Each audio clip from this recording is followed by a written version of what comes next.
Chapter 860. Guan Xueming, but Guan Xan was afraid that her father would do something to hurt Lin Yi in a fit of rage. She didn't know what to do. Lin Yi had nothing to do with this, but he was dragged into this. Guan Xueming heard the argument downstairs and came downstairs to see Guan Xan crying on the sofa. He paused for a moment before asking, Xan, what's wrong? Why are you crying here? Where's your dad? Grandpa. Guan Xan cried even more fiercely when she saw her grandpa. She'd never felt so wrong before. She couldn't understand how her father could interfere with her marriage, forcing her to marry someone she didn't even know. All right, don't cry. Tell Grandpa what happened first. Is there anything you can't solve? Why are you crying so hard? Guan Xueming didn't know what was wrong with Guan Xan.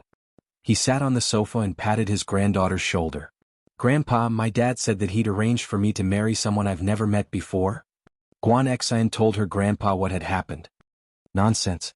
Guan Xueming slammed the table. This Guan Xiaoxiang is getting more and more unruly.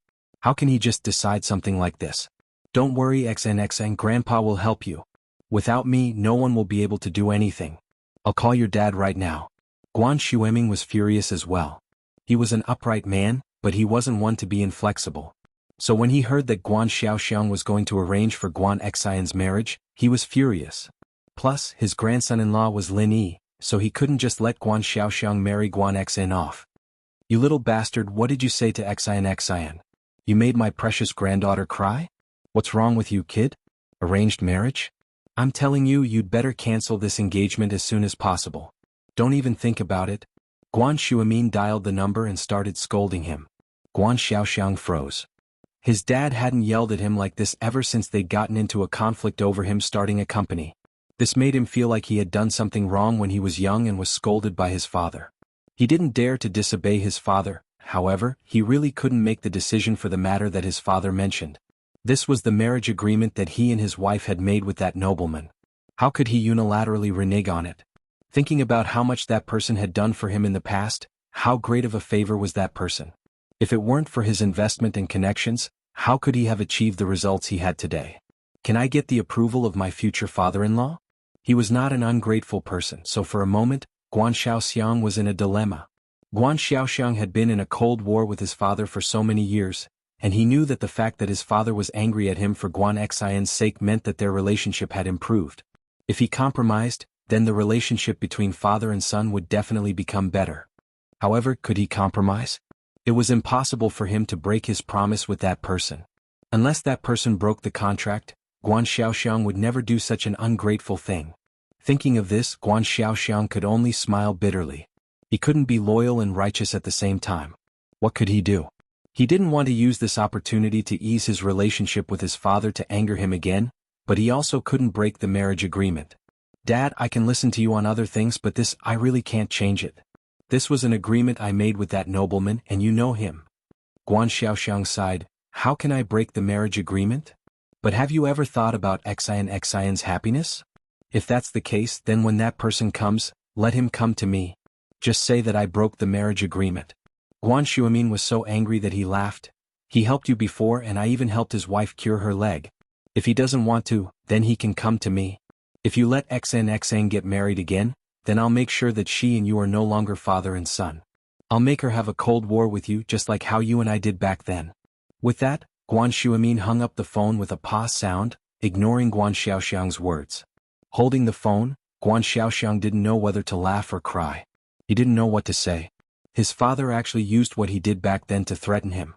However, at least his father took over the matter, and promised that if there were any problems, he would let that nobleman go to him. This lessened the pressure on Guan Xiaoxiang, but he still didn't want to go back on his word. Regarding this matter, it seemed that he could only slowly convince his father. Now that his father was in a fit of anger, if he called him again to talk about this matter, it would undoubtedly make the already tense relationship between father and son even more tense. This was not what Guan Xiaoxiang wanted to see. Guan Xueming hung up the phone. On the other side, Guan Xan was also smiling through her tears. Seeing how her grandfather stood up for her, Guan Xan felt that her father would definitely compromise.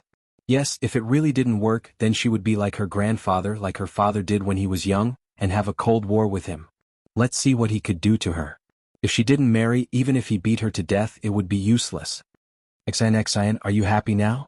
Grandpa is on your side. Don't worry, as long as Grandpa doesn't agree, no one can marry you off. Guan Shuimin could still make this decision. Thank you, Grandpa. Guan Xian smiled happily. What are you thanking me for? Okay, go wash your face. Auntie Lu is about to make dinner, let's go eat something. Guan Shuimin smiled and nodded. Guan Xian happily ran to wash her face. She didn't know that her father still hadn't given up on this matter. Kang Mingming came out of Guan Xian's house and got into the car with a bitter face. Zhu Xiaozhang, who was staying in the car, saw Kang Mingming come out with a bitter face. He was confused. Master Ming, what's wrong? What's wrong? Guan Xian's father doesn't approve of you two dating. Don't mention it. It's a long story. Kang Mingming felt that his time and money were all wasted.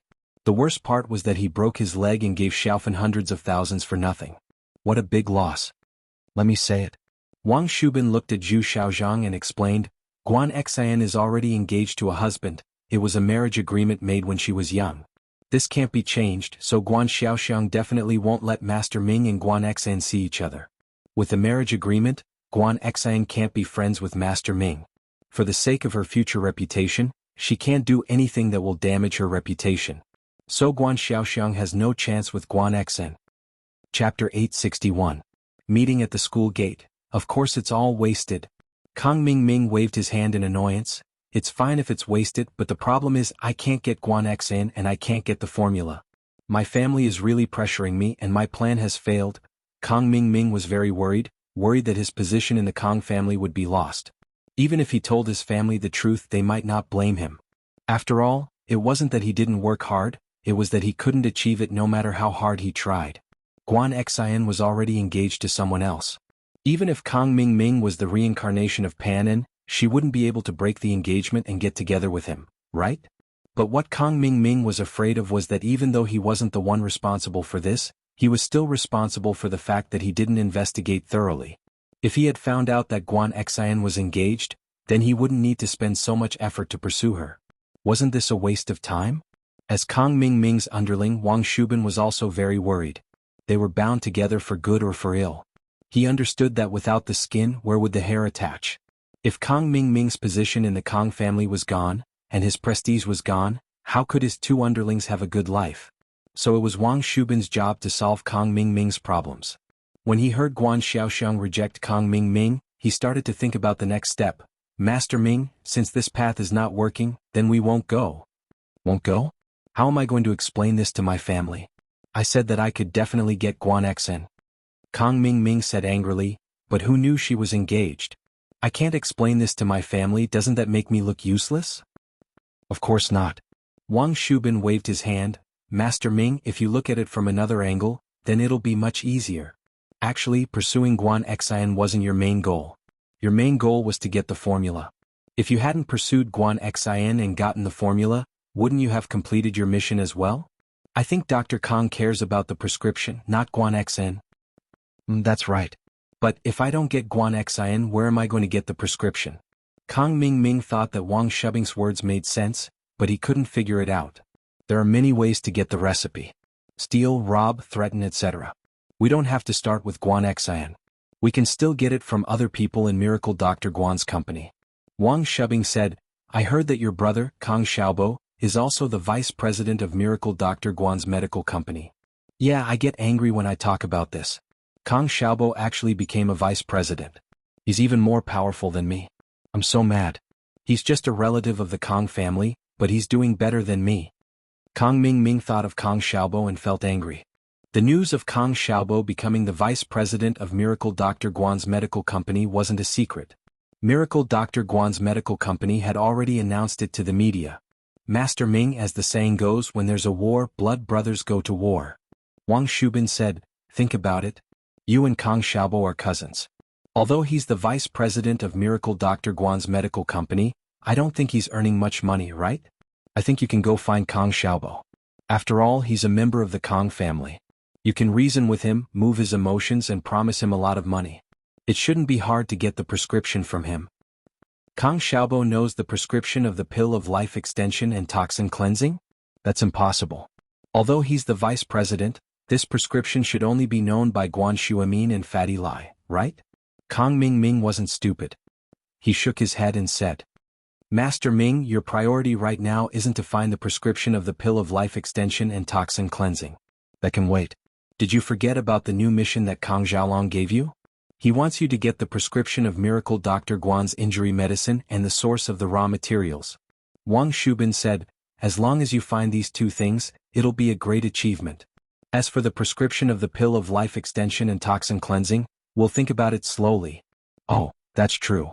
The injury medicine isn't that important. Kang Xiaobo should know the prescription and the source of the raw materials. Kang Ming nodded and said, if that's the case, there's a way. Tomorrow I'll go find Kang Xiaobo and have a good talk with him. I'll get the prescription and the source of the raw materials from him. Master Ming, you have to remember two things. One is to play the family card.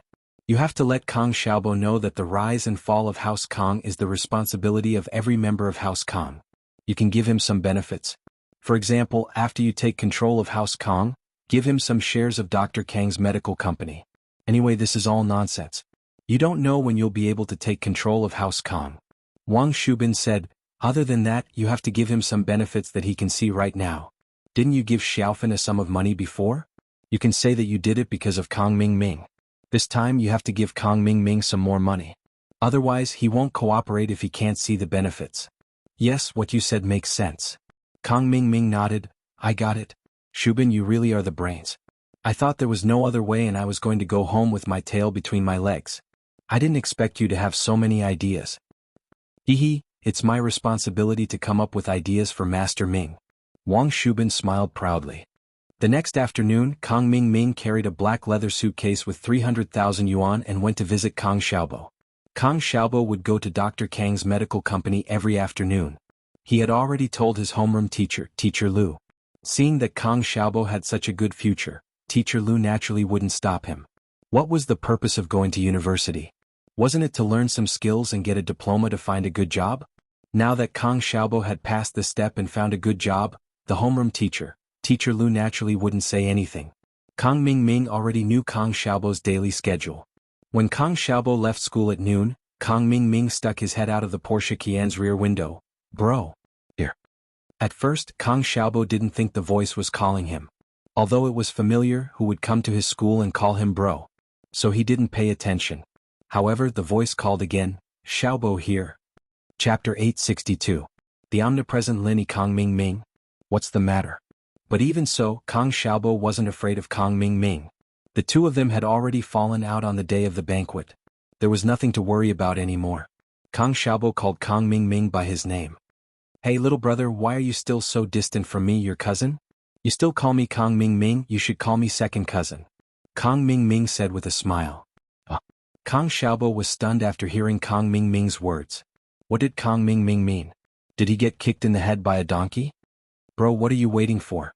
Get in the car. We haven't seen each other in a long time, right? Kang Ming waved at Kang Xiaobo. He purposely let Zhu Xiaozhang drive, Wang Shubin sat in the front passenger seat, and left a seat for Kang Xiaobo in the back. Kang Ming, what do you want? Kang Xiaobo frowned. Long time no see? Didn't I see you giving money to Xiaofan a few days ago? Xiaobo, you're still wary of your cousin. Haha, I came here today to apologize to you. I was young and didn't know any better. I did some things that angered even the gods. I hope you can forgive me. Kang Ming said it in a nice way so that Kang Xiaobo could get close to him. At that moment, Lin Yi and Tang Yun walked out of the school holding hands. They saw Kang Xiaobo talking to Kang Ming with a wary face. They felt it was strange and asked, Xiaobo, what are you doing? Boss. Kang Xiaobo was overjoyed when he saw Lin Yi. He didn't know what Kang Ming was trying to do. He didn't want to talk to Kang Ming. First, how did Kang Ming treat Kang Xiaobo? How could Kang Xiaobo not hate him? Second, he used to play with Kang Xiaobo's girlfriend, Xiaofan, and hurt her. Kang Xiaobo not scolding him was already giving Kang Ming face. Kang Ming naturally didn't know that Lin Yi was the manager of Miracle Dr. Guan's medical company. Until now, House Kang still thought that Xu Amin was the manager of the company. As for Lin Yi, he was just a bystander. As for Kang Xiaobo being able to enter Miracle Dr. Guan's medical company, Kang Ming didn't think it was because of Lin Yi. From his point of view, Kang Xiaobo must have given Xu Amin the golden creation medicines formula in exchange for the position of vice president. In reality, Lin Yi always gave the same impression to his enemies. He was harmless as if he was everywhere, but no one knew of his existence. So Kang Ming didn't put Lin Yi in his eyes. He didn't care about what he said or did. He still urged, "Xiaobo, get in the car. You haven't eaten yet, right? Let's find a place to eat." Boss, this. Kang Xiaobo was someone who listened to Lin Yi. He always followed Lin Yi's lead. If Lin Yi didn't come, he definitely wouldn't continue talking to Kang Ming. He would have turned around and left. But now that Lin Yi was here, he needed Lin Yi to make the decision. Since Kang Ming is treating, there's no harm in going. Let's go and have a look, Lin Yi shrugged. He wanted to see what this Kang Ming would come up with. Boss, will you come with me? Kang Xiaobo hesitated and asked. Ask your cousin if he agrees. Lin Yi asked with a smile. Kang Xiaobo and Lin Yi didn't deliberately avoid Kang Ming when they talked, so Kang Ming heard everything they said. Kang Ming was anxious to find Kang Xiaobo to get the prescription. Seeing that Kang Xiaobo was very obedient to Lin Yi, he planned to invite Lin Yi along. Last time when Xiaofan took his money, Lin Yi was also present. So Kang Ming felt that Lin Yi wasn't a righteous person. At the very least he was greedy. So he didn't need to hide this matter from Lin Yi. As long as there were benefits, Lin Yi would let Kang Xiaobo take it. So before Kang Xiaobo asked, Kang Ming said first, Lin Yi, right? We're friends and we've met a few times. Let's have a meal together? Kang Ming didn't pursue Guan Xian anymore, so his hatred for Lin Yi had faded a lot. Especially after Guan Xiaoxiang silently tricked Lin Yi last night, it let Kang Ming breathe a sigh of relief. Now that the two of them didn't have any conflicts of interest, Kang Ming didn't mind having Lin Yi with them. You guys go, I won't be going. Tang Yun knew that Lin Yi had something to do, so she let go of Lin Yi's hand and said to Lin Yi, It's okay, let's go together. Lin Yi looked at Kang Ming and said, Let one of your people get down and follow us in a taxi. I have 3 people, your car won't be able to fit. Kang Ming was so angry that his teeth itched. Wasn't this bullying? I'm treating you guys to a meal and you want to let my people get down? However, he wanted to please Kang Xiaobo and get the prescription and raw materials from him. He couldn't afford to offend Lin Yi. Thus, Kang Xiaoming's expression changed again and again. He said to Wang Shubin in annoyance, Shubin, help me sit in the front passenger seat. Then you sit in the taxi and follow us. Kang Ming sat in the front passenger seat, Lin Yi, Tang Yun, and Kang Xiaobo sat in the back seat of the Porsche Cayenne. Kang Ming told Zhu Xiaozhang to find a high-class hotel, then they went into a private room. Kang Xiaobo had Lin Yi by his side, so he wasn't afraid of Kang Ming. Since he was already here, he didn't care about Kang Ming. However, Kang Ming was here to please Kang Xiaobo, so he didn't mind. Xiaobo, I heard that you are the vice president of Miracle Dr. Guan's medical company? Kang Xiaoming asked casually after Xiaobo had ordered a couple more dishes before sending the waiter away. What's your order? Yes. Kang Xiaobo didn't know what Kang Ming meant, so he answered with one sentence. Lin Yi and Tang Yun stood at the side as if it had nothing to do with them. Lin Yi snatched the teapot that Kang Ming was about to take and poured a cup of water for Tang Yun. Do you want some water? Tang Yun was a little nervous at first. She didn't like Kang Ming. Whenever she saw him, she would think of the miserable Xiaofan, but now that Lin Yi was by her side, she felt more at ease. And? Tang Yun held the cup and sipped the tea. Suddenly, she realized that Lin Yi was staring at her, and her face blushed. Chapter 863. Chapter 862, Strange Meal. There were no enemies or small fries, and it made Lin Yi feel that his days were very leisurely. Lin Yi didn't know if this was a good thing. Was it really peaceful and everything was over, or was it just the calm before the storm? From the looks of it, the latter was more likely. Yu Kuan was crippled by him, and it was impossible for House Yu to not do anything. Perhaps they were planning something. As for the others, didn't Kang Ming come knocking on his door? Lin Yi never believed that a bad person could become a good person without any signs. There was no turning point. Could it be that he had an epiphany? Kang Ming was like that. His attitude changed for the better, and it made Lin Yi feel that he must have some ulterior motives. So Lin Yi didn't put him in his eyes. He did whatever he wanted during the meal, and it made Kang Ming speechless. Kang Ming, who didn't manage to get the tea, could only retract his hand. His legs weren't working and he couldn't stand up. Lin Yi put the teapot far away and he couldn't reach it. Ahem, Xiaobo, you are a member of House Kang and we are a medical family. If you want to be a vice chairman, you should come to our Dr. Kang Medical Company. Why would you go to an outsider's company? Wouldn't it be a loss of face for House Kang? Kang Xiaoming coughed twice and continued. Oh, House Kang. Kang Xiaobo smiled coldly. What do I have to do with House Kang? Other than my surname, when did you think of me? Why, are you here to arrange a vice-chairman position for me in Dr. Kong Medical Company? This? Haha, not to mention a vice-chairman, even a shareholder is not a problem. Kong Ming Ming laughed. Isn't Grandpa in power now? When I'm in power, I'll definitely give you a share of Dr. Kang's shares and let you become a shareholder of Dr. Kang's medical company. No matter what, you are a member of the Kong family. How could they mistreat you? Oh, I'll have to thank you then. You invited me here just for this? Xiaobo didn't believe that Kong Xiaoming would call him over just for this kind of bullshit. Give me shares? He didn't believe that Kong Ming Ming would give him any shares, unless the sun rose from the west. Ha, let's eat first. Kong Ming Ming laughed, then pretended as if nothing had happened. He said to Zhu Xiaozhang, go take a look.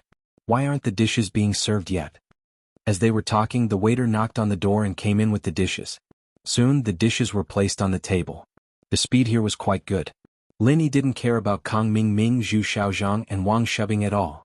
He started eating when the dishes were served. He even put food in Tang Yun's bowl from time to time. Lin Yi didn't care about anything, but Tang Yun was a bit embarrassed. After all, she was a girl. She didn't have a good relationship with these people, so she was a bit shy. Xiaoming frowned as he watched Lin Yi gobble down the food without a care in the world. He wasn't happy, but he couldn't say it aloud.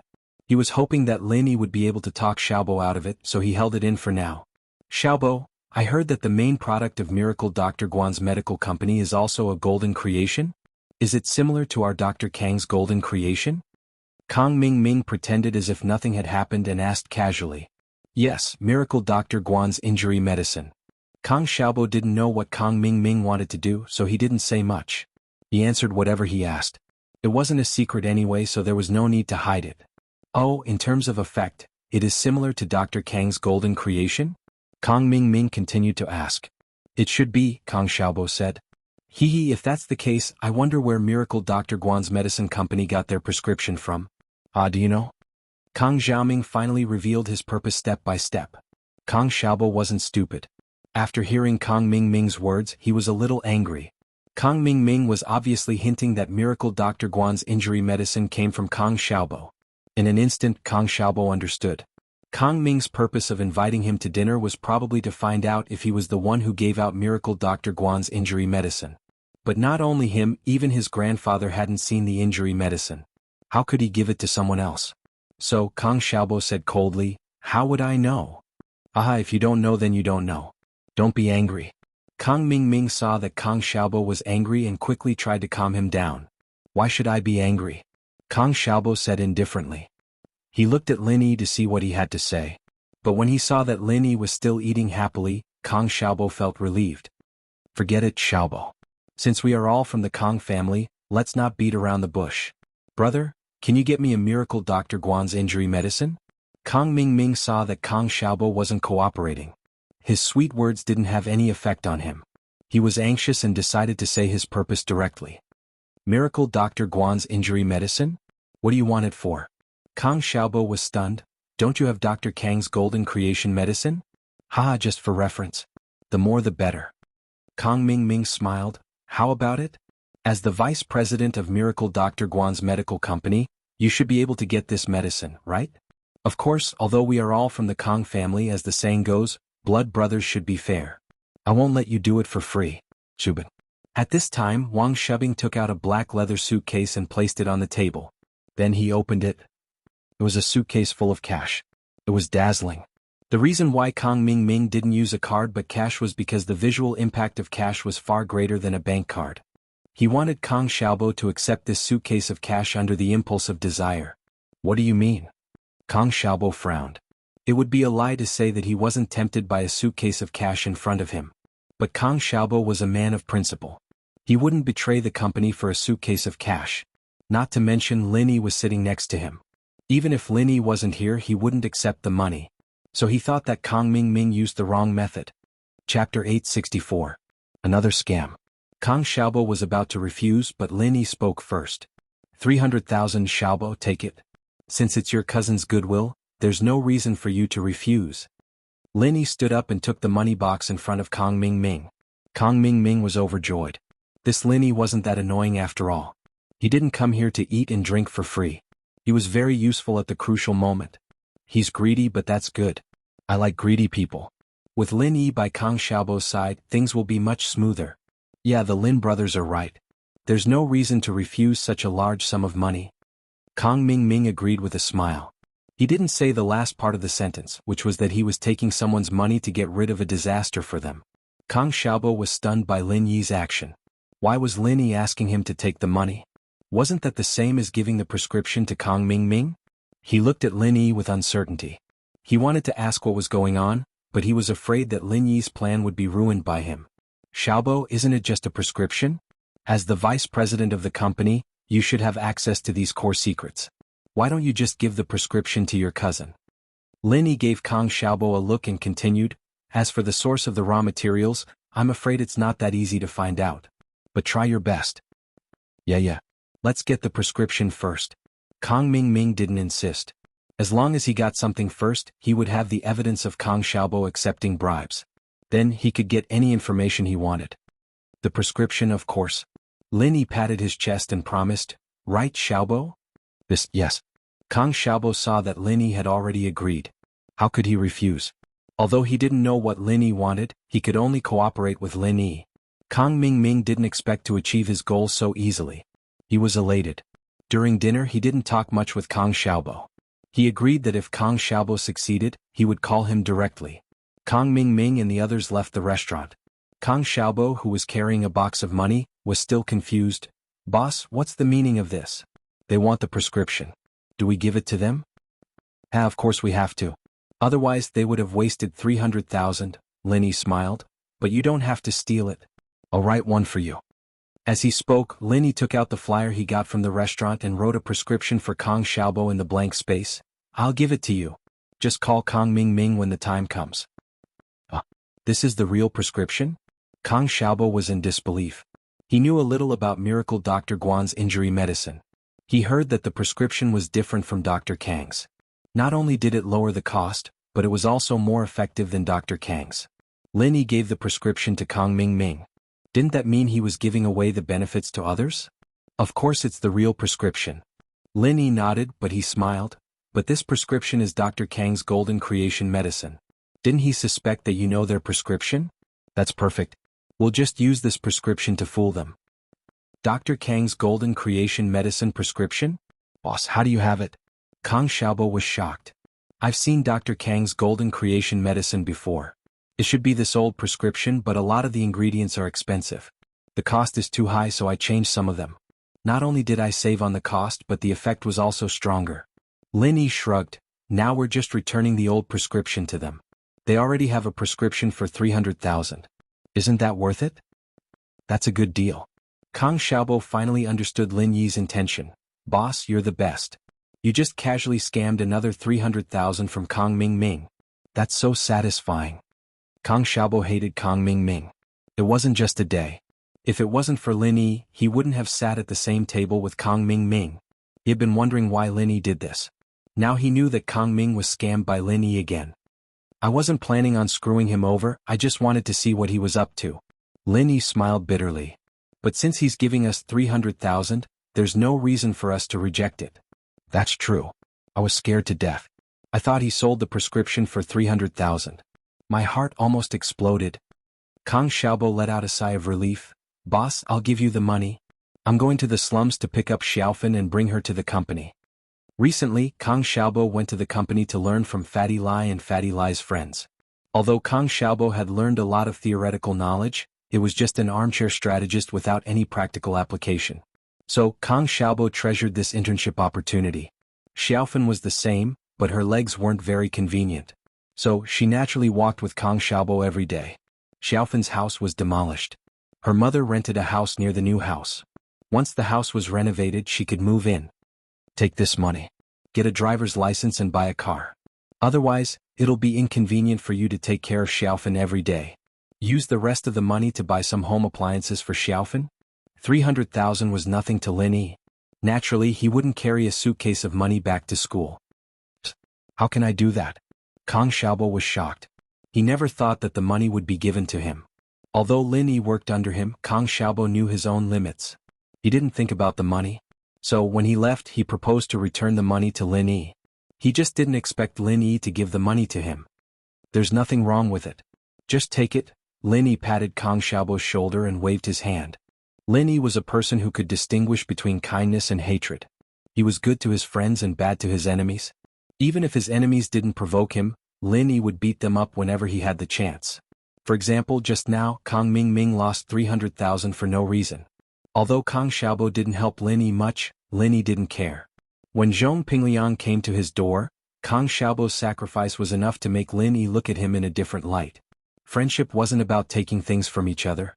So, Lin Yi wouldn't ignore Kang Xiaobo just because he couldn't help him. Chapter 865. Cured, sick Genjin Dajo spent money like water these days. He spent more than 10 million to treat Zhen Yingjun at Yao place.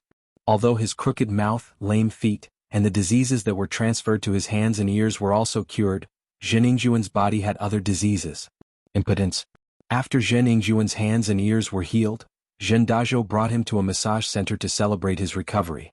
He wanted to wash away his bad luck, but during the massage, he ordered a prostitute out of interest. Sadly, he became a living eunuch. After taking a few Viagra, it didn't work. Zhen Yingjun panicked and couldn't care less. He stumbled to the door of his father's room next door. Zhen Yingjun called a prostitute. How could Zhen Dajo just wait there like an idiot? He naturally ordered a prostitute as well. After entering the room, he was having fun when he suddenly heard a knock on the door. He jumped in fright and almost had a heart attack. This massage center was managed by Zihua and he was the one who introduced them to this place. It was said to be very safe and he didn't expect to be disturbed. Zhen Dajo put on a bathrobe and opened the door while cursing, "Who is it?" "Dad, it's me, I'm Yingjun." Zhen Yingjun knocked on the door anxiously. Zhen Dajo was a little nervous when he thought it was the police or his enemies, but when he heard it was his son Zhen Yingjun he was enraged. "You little bastard, I can't get up now. Knock my kidney, what's wrong?" Zhen Yingjun froze and said in fear, "Dad, you can't get it up too? No way." "It's all because you scared me." Zhen Dajo frowned and suddenly froze. "What? You can't get it up too?" "Yeah, Dad, I can't get it up, what should I do?" Zhen Yingjun's voice sounded like he was about to cry. "I've taken 3 Viagra but it's useless, it suddenly doesn't work." Zhen Dajo jumped in fright and immediately lost the desire to play with Mississippi. His lust also dissipated. He quickly opened the door and let Zhen Yingjun in. He asked anxiously, "Really? What is going on?" "I know, but there's no reaction." Zhen Yingjun cried as if his father had just died. "Dad, am I crippled now?" Zhen Dajo only had one son and he was counting on him to carry on the family line. Hearing Zhen Yingjun's words, a huge blister appeared on the corner of his mouth. "Don't worry, are you sure you have no reaction?" "Yeah, I'm sure." Zhen Yingjun nodded. "Look, I'm like this right now." Zhen Yingjun didn't care that there was a prostitute in the room. He took off his bathrobe and showed it to Zhen Dajo. Zhen Dajo was a little anxious. He pointed at the lady in the room and said, "Get out first. This is your money. Don't say anything about this." As he spoke, Zhen Dajo gave the lady a bunch of money and sent her away. The lady knew that something big happened to Zhen Yingjun and his son and didn't dare to say anything. She took the money and quickly nodded before leaving the room. "Yingjun, when did this start? Were there any signs before?" Zhen Dajo asked carefully. "No, Dad, you know that I've been sick for a while. I didn't touch any women, but when I came here today I realized something was wrong." Zhen Yingjun said, "It was still working before. Before we came to Songshan I went to look for my little lover." "So it happened after you got sick? Could there be any side effects?" Zhen Dajo could only think of this possibility. "It's possible. Dad, let's go look for Zhao Yaowang. He's amazing at bringing people back to life. He must have a solution." Zhen Yingjun listened to his father's analysis and thought that it was possible. Other than Sequela, there was no other possibility. The two of them thought about it and quickly put on their clothes. They left the medical center and rushed to the floating cloud bar. In the floating cloud bar, Zhao Qibing looked at the money on the deposit receipt and was overjoyed. "Wow, I'm such a genius. I thought of such a genius idea. I didn't think that Zhen Yingjun, that idiot, would give me 10 million in just a few days. It's so easy to earn money." "Of course." Sihua flattered. "Master Bing's idea to earn money is the best. Of course, Yaowang's contribution is also a big part of it. I just help. If it wasn't for Master Bing's idea to change the patient's condition again and again, I wouldn't be able to collect so much money from a patient no matter how good I am." Yaowang said humbly. "Not bad. Yaowang, don't be so humble. You're the one who made the money this time. I'll tell my father." Zhao Qibing didn't want to take all the credit for himself. He was a person who was good at winning people's hearts and knew how to make people follow him wholeheartedly. Just like Zhong Febai and the others, they were all loyal to him now. Zhao Qibing only needed to show them some kindness in exchange for a group of loyal subordinates. Why wouldn't he do it? He understood that even if Yao Wang was the main contributor, House Zhao would know that he was the mastermind behind all of this. Yao Wang wouldn't take the credit away from him, the mastermind, no matter what. "Thank you, Master Bing," Yao Wang said gratefully. Yao Wang started learning medicine at the age of 3 and started to roam the world at the age of 15. Back then he also played the trick of treating patients worse and worse. However, because he offended a rich family, he was caught and almost beaten to death. If it wasn't for the head of House Zhao, Zhao Guangyin, who saved him, there wouldn't be Yao Wang today. So Yao Wang was very grateful to House Zhao. He felt that his life was given to him by House Zhao. No matter what House Zhao asked him to do, it was only natural. Master Bing was Zhao Guangyin's son, so naturally he would support him with all his heart. He didn't ask for anything in return. He stayed in House Zhao with the intention to repay their kindness. Now that Zhao Qibing was going to teach him Qinggong, how could he not be touched? Although he didn't care about anything, he still hoped that House Zhao would value him. But this father and son from House Zhen are rich. 10 million TSK, it's still a little too little. We haven't squeezed them to the limit yet. If we could squeeze more money out of them, that would be even better. Zhao Qibing said regretfully. Chapter 866. Framing Lin. Oh? Really? But wouldn't he suspect something if we do that? Zhao Qibing wasn't stupid. Although he was greedy, he didn't want to ruin his reputation. We want long-term benefits, not Zheningjuan's money. It'll be bad if they suspect that we did it. They won't, I did it discreetly. They don't have the intelligence to find out. Yao Wang waved his hand confidently. Besides, even if they go to the hospital, they won't be able to find anything. That's good as long as we aren't involved. Zhao Qibing nodded in satisfaction. Of course not. Not only will they not implicate us, but they will also give us more money soon. Yao Wang sneered. Master Bing, watch me. Alright, I'll wait for that idiot Zheningjun to give me money. Zhao Qibing nodded happily. Yao Wang was right. Not long after, Su Jianong ran in. Master Bing, Zheningjun and his son are here again. They want to see Yao Wang. Let them in. Zhao Qibing couldn't wait anymore. The more he tasted money, the more he couldn't stop. Su Jianong quickly brought Zhen Dazhou and Zheningjun into the back room. As soon as they entered, Zhen Dazhou raged. Yao Wang, what kind of illness did you treat? Why is it getting worse? Why did you treat something that wasn't sick before? Although Zhen Dazhou was a boorish man, he was meticulous. He knew that it wasn't reliable to blame Zheningjuan's illness on the sequelae, but in order to let Yao Wang treat his son and spend less money, he had no choice but to complain first. Zhen Dazhou, watch your words, is this a place for you to be arrogant? Even if this is your territory, you better behave yourself in front of me. Zhao Qibing frowned unhappily, but his heart was beating like a drum. Did Zhen Dazhou and Zheningjun find out something? Zhen Dazhou's face froze. Indeed, he was only thinking about Yao Wang and forgot that this was Zhao Qibing's territory. He didn't dare offend Zhao Qibing. It wouldn't be hard for the power behind Zhao Qibing to kill him. So, Dazhou's face turned into a smile. Master Bing, don't be angry. If you have something to say, then say it nicely. Don't think that just because you spent money to see the king pharmacist, you are a god. In my place, customers are not gods. Zhao Qibing curled his lips. Seeing that Dazhou didn't dare to act rashly, he calmed down and sneered, we don't accept normal people who want to see Yao Wang. Of course. Dazhou didn't dare to say anything after seeing Zhao Qibing's attitude. He said with a bitter face, Master Bing, Yao Wang, please take a look at my son. Didn't I cure Zheningjuan's illness? What else are you looking at? Yao Wang pretended to be confused as he looked at Zhen Dazhou. No, he's still sick. Zhen Dazhou quickly said. You're sick? I can't tell? Your mouth and ears aren't crooked, your hands and legs are working. You're a handsome young man, what's wrong with you? Yao Wang looked at Zheningjun and said. No, it's not on the surface, it's a hidden illness. Zhen Dazhou quickly said, Ingjun can't get it up. Can't get it up? Yao Wang froze. Zhao Qibing and Sihua also pretended to be surprised and opened their mouths wide. They looked at Zheningjun in disbelief. How can you not get it up? When did you find out that you can't get it up? Just now. Zheningjun said hurriedly, my dad and I went to the massage center under Sihua Bro's protection. I just wanted to take a hot shower to wash away my bad luck. Then I went to a prostitute and my lower body didn't have any reaction after taking 3 Viagra.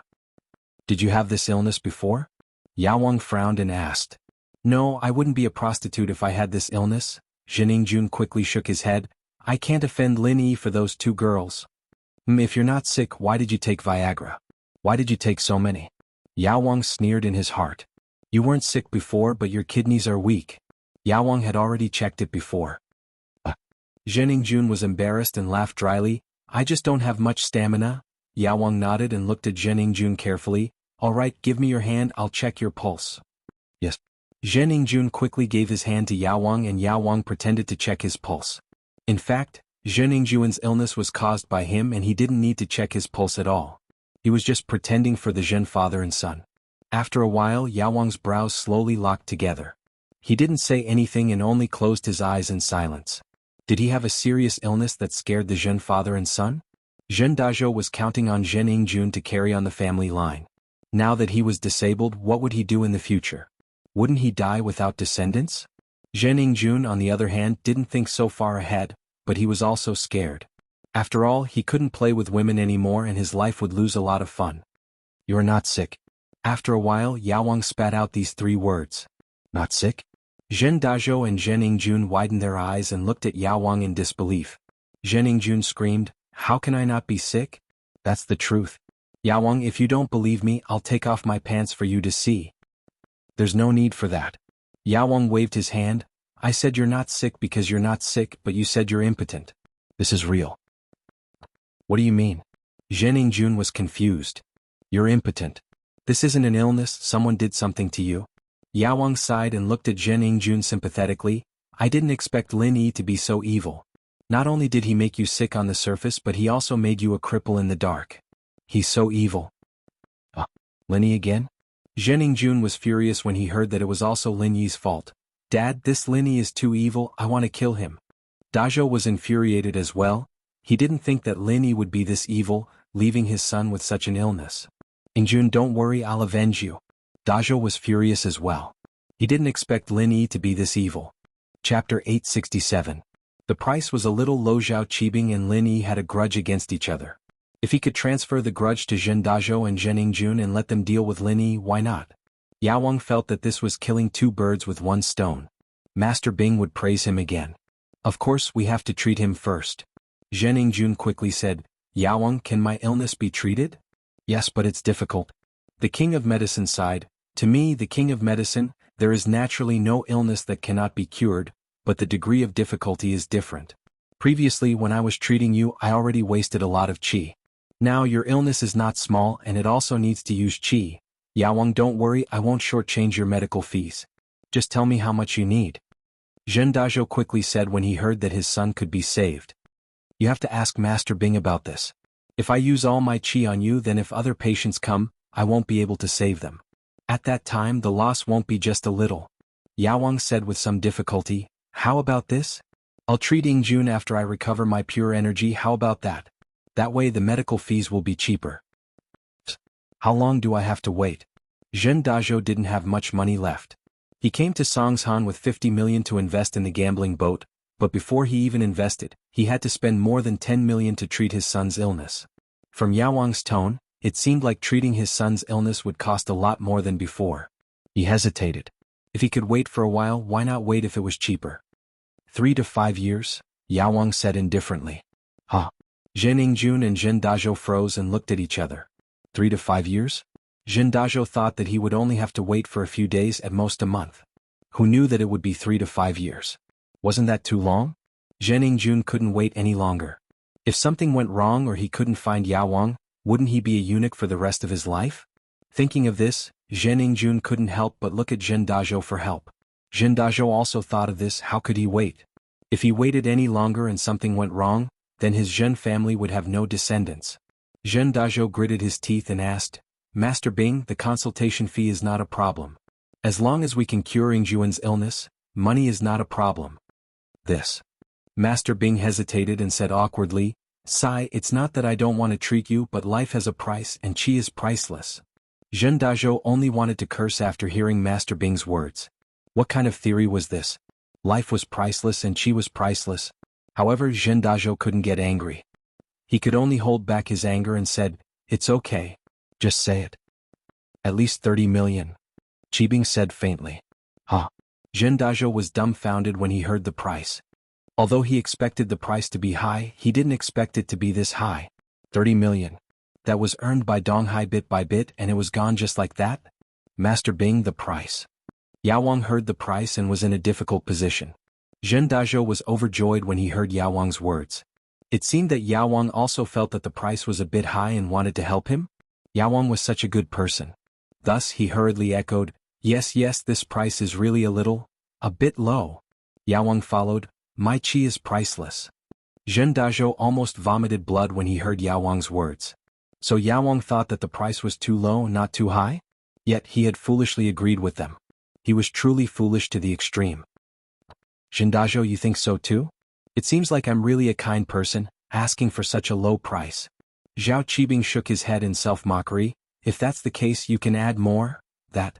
Haha, I'm a bit short on money recently, 30 million it is. Zhen Dazhou awkwardly agreed to the price. How could he dare to disagree? If he didn't, it might become 40 million soon. And 30 million it is. I've already said it. Yao Wang, this is the price, right? What do you think? Zhao Qibing looked at Yao Wang and asked. Okay, whatever Master Bing says, we'll do it. Yao Wang nodded. Thank you, Master Bing, I'll go prepare the money now.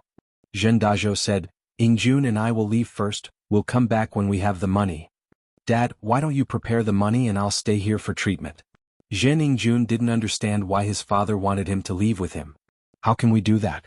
How can we let Yao Wang treat you without money? You're so stupid. Zhen Dazhou glared at Zhen Yingjun and said. Zhen Yingjun had no choice but to follow his father out of the bar and asked curiously, Dad, why did you drag me out? It'll be better if you let me treat the illness first, it'll prevent more problems. We came in a hurry and thought it was a side effect, but it doesn't seem to be. So, I'm thinking, should we go to the hospital and have a look? What if the hospital can treat it too? Then we won't have to waste money, right? Zhen Dazhou wasn't stupid and had some intelligence. You're right, I was too impatient. Zhen Yingjun nodded. Yeah, 30 million can be used for anything, but if it's used for treatment, it'll hurt my heart. The father and son discussed and stopped a taxi to go straight to the hospital. However, they went to the First People's Hospital, the male specialist hospital and so on. In the end, they couldn't find anything. The medicine king was right about his illness. He didn't have any illness, so what could the hospital find? This was all Yao Wang's doing. Whoever started the trouble should end it. How would others know how Yao Wang did it? After coming out of the hospital, the father and son completely believed Yao Wang's words. Zhen Dazhou sighed, it seems like you really aren't sick, it's that Lin Yi who did something to you. Even the big hospital said that you aren't sick, it seems like only Yao Wang can treat you. Chapter 868. Revenge, Yingjun, I can't let this Lin Yi go even if you don't say it. He made me lose 40 million. Do you think my money is so easily lost? This debt, I will definitely put it on Lin Yi's head. Dazhou laughed coldly and said fiercely. He was also exasperated. Who was he, Zhen Dazhou? When had he ever suffered such humiliation? Right, Dad, I heard that Meng Yao's family's pretty rich and Lin Yi's her bodyguard. Why don't we make a move on Meng Yao and get her to pay us the money? Zhen Yingjun immediately turned his attention to Meng Yao. He more or less knew about Lin Yi from Zhao Qibing. Of course, Zhen Yingjun didn't know that Zhao Qibing purposely leaked this information to him so that he could be cannon fodder. I know, I've already asked someone to investigate. Pengzhan Industries is very famous in the province. Dazhou, on the other hand, had his sights set on Pengzhan. He'd thought it through very well. If his son was in this state because of his daughter, then who else would pay for the medical fees? Not only did he have to pay for the medical fees, but he also had to give some compensation. Yes. Zhen Yingjun heard that his father also wanted to cause trouble for Meng Yao and he felt relieved. But, we must kill that Lin Yi. It won't be easy to kill Lin Yi. I heard that he is a master at the early phase of the mystic class and that Li Fu beside Pengzhan is also a master at the peak of the late phase of the golden class. It won't be easy for us to touch them. Zhen Dazhou got some of the information from his investigation, but most of it came from Zhao Qibing. What's the use of those masters? Don't we have guns? No matter how strong he is, can he be invulnerable? Zhen Yingjun said in disdain, Dad, where are your men who are doing business on the high seas? Tell them to come back and kill Lin Yi. Although the Zhen family had some business in the East Sea, the most profitable business was the one that had no capital. The Zhen family had a pirate group codenamed Firearm Team that specialized in robbing cargo ships on the high seas. Every year, it provided the Zhen family with a large amount of wealth. Of course, this business didn't belong to the Zhen family. With the Zhen family's strength, they couldn't afford such a large business. This business was managed by Zhen Dazhou on behalf of a distant relative. That distant relative took the majority, while Zhen Dazhou only took 20%. Childish. You're going to call in a firearm team from the city and give Lin Yi a round of bullets? Wouldn't that be waiting for the police to destroy our Zhen family? Zhen Dazhou glared at Zhen Yingjun and said angrily, although these cultivators are afraid of guns, a sneak attack with 1 or 2 guns won't be able to hit them because they are too fast. The only way to kill them is if a group of people fire at the same time and shoot randomly. But unless there's no one around, if there's such a large-scale gunfight in the city, I'll be arrested as the leader of a terrorist organization tomorrow. I'm sorry, Dad, I didn't think it through. Zhen Yingjun thought that having a firearm team was a great thing and he wasn't afraid of anything in this world. However, after hearing his father's words, he realized that he was taking it for granted. But your suggestion is good. I have a plan to deal with them. Zhen Dazhou's eyes flashed with a hint of viciousness. Let's go, we'll go find Yao Wang first. Dad, how are you going to deal with them? Zhen Yingjun was impatient. I'm going to ask for help from your 4th uncle and ask him to send his master to help. Zhen Dazhou said. This 4th uncle was Zhen Dazhou's business partner. 80% of the business on the sea belonged to him and Zhen Dazhou was working for him. Ma Zhu who works for 4th uncle? Zhen Yingjun quickly asked. I heard that he's also a mystic division master? Yes, when we were fighting for business on the sea, your 4th uncle sent him to help me. You didn't see how good he was. Zhen Dazhou seemed to be recalling the events of the past. One kick and one of them was kicked to death. Even his head was sent flying. Can he deal with Lin Yi? Zhen Yingjun didn't care much about cultivators and warriors. He always felt that they weren't as good as guns, but according to his father, they couldn't use guns on a large scale in the city. Of course he can. Zhen Dazhou said, he's a physical master in the middle phase of the mystic division. I heard from Zhao Qibing that Lin Yi is only in the early phase of the mystic division. Of course he can deal with him. Zhen Dazhou didn't know the difference between physical and spiritual, but he felt that the middle phase of the mystic division was definitely stronger than the early phase of the mystic division. Then let him kill Lin Yi directly? But that won't be enough. Zhen Yingjun felt that killing Lin Yi directly was too easy on him. Of course we can't kill him directly. Dazhou shook his head. What we need to do is to let Ma Zhu kidnap Meng Yao and Yushu. His opponent is only that Li Fu. As long as he defeats Li Fu, we'll be able to capture Meng Yao and Yushu. With the hostages we can threaten Ping Zhan to ransom them. Of course we can ask Lin Yi to deliver the ransom to a deserted place and let the firearms team shoot him to death. Great. Not only can we get a large sum of money but we can also take revenge.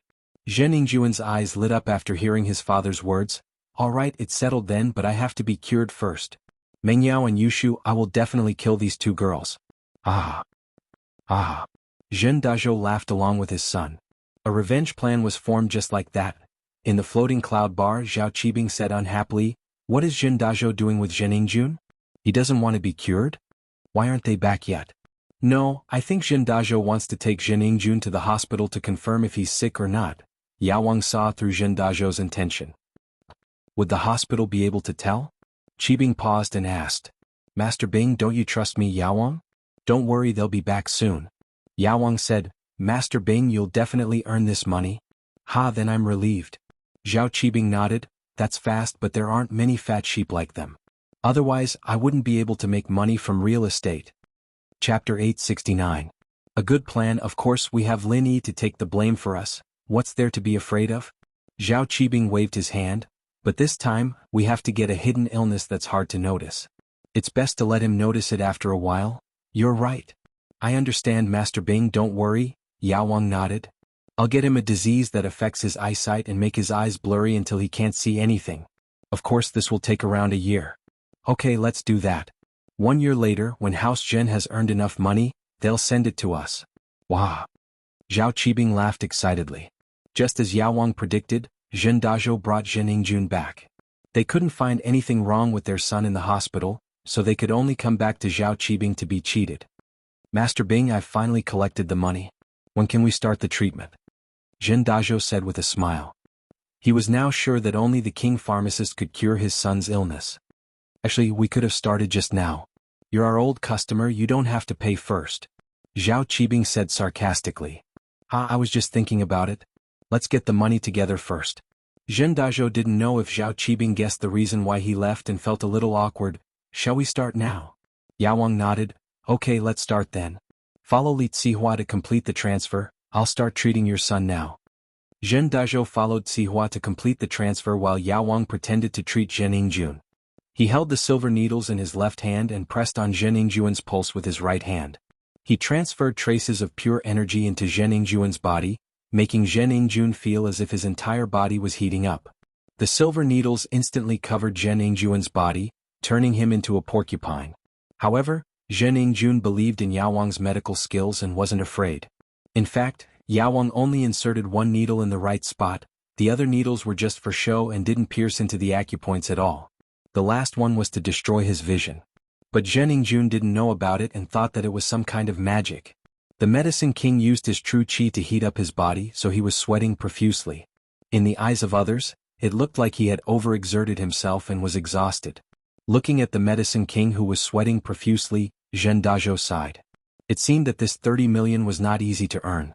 How much Jin Qi would be consumed? It's so hot I'm dying. Zhen Yingjun was scalded by Yao Wang and his body turned red as if he was cooked. Yingjun, you have to persevere. Zhen Dazhou quickly encouraged his son. The process of treatment is naturally painful. I know I will endure it.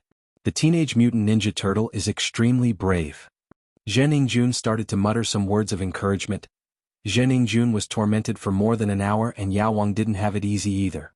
He was suffocating from the heat, but for the sake of the 30 million, he had to put on an act. He had to make Zhen Dazhou feel that the 30 million was worth it. Only then could he go out and advertise for him and show how amazing Yao Wang was. There's a reaction, there's a reaction. After a while, Zhen Yingjun suddenly realized that his lower body had a reaction. He shouted happily, Dad, I'm having a reaction. That's great. Zhen Dazhou walked over and was excited. Yao Wang is really a miracle worker. Even the doctors in the hospital said that there's no disease that can't be cured. Yao Wang's hands can cure the disease. That's right. Don't you know who Yao Wang is? Zhao Qibing said proudly, but in his heart he was cursing Zhen Dazhou for being an idiot. This was Yao Wang's doing. If he couldn't cure it, who could? Phew. The Medicine King finally began to stop. He wiped the sweat from his forehead and said, All right, it has been cured. But this old man's physical strength is not up to it. I need to adjust my breathing. Yao Wang, you've worked hard.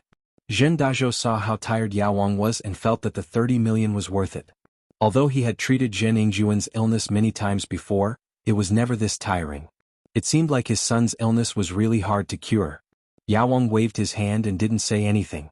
He just sat there with his eyes closed and Zhen Yingjun jumped up in excitement.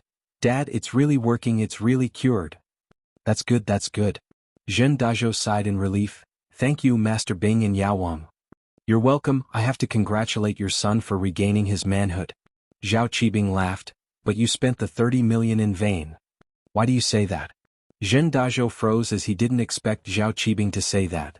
If it wasn't for Meng Yao and Yushu, if it wasn't for Lin Yi helping them, would Zhen Yingjun have so many problems? Would you have suffered such a huge loss? Zhao Qibing started to convince Zhen Dazhou to go against Lin Yi. Yeah. This time I won't let him go so easily. But I still need your help, Master Bing. Help me investigate Pengzhan Industries. Zhen Dazhou felt that he was unfamiliar with this place and he needed to rely on the locals to do anything in Songshan. Zhou Qiandi had obviously distanced himself from him these days and Zhen Dazhou had heard about the grudge between Zhou Qiandi and Lin Yi. He laughed at Zhou Qiandi's cowardice and decided not to bother him anymore. That's not a problem, Zhao Qibing nodded generously. Zhao Qibing nodded generously. After all, we're old friends.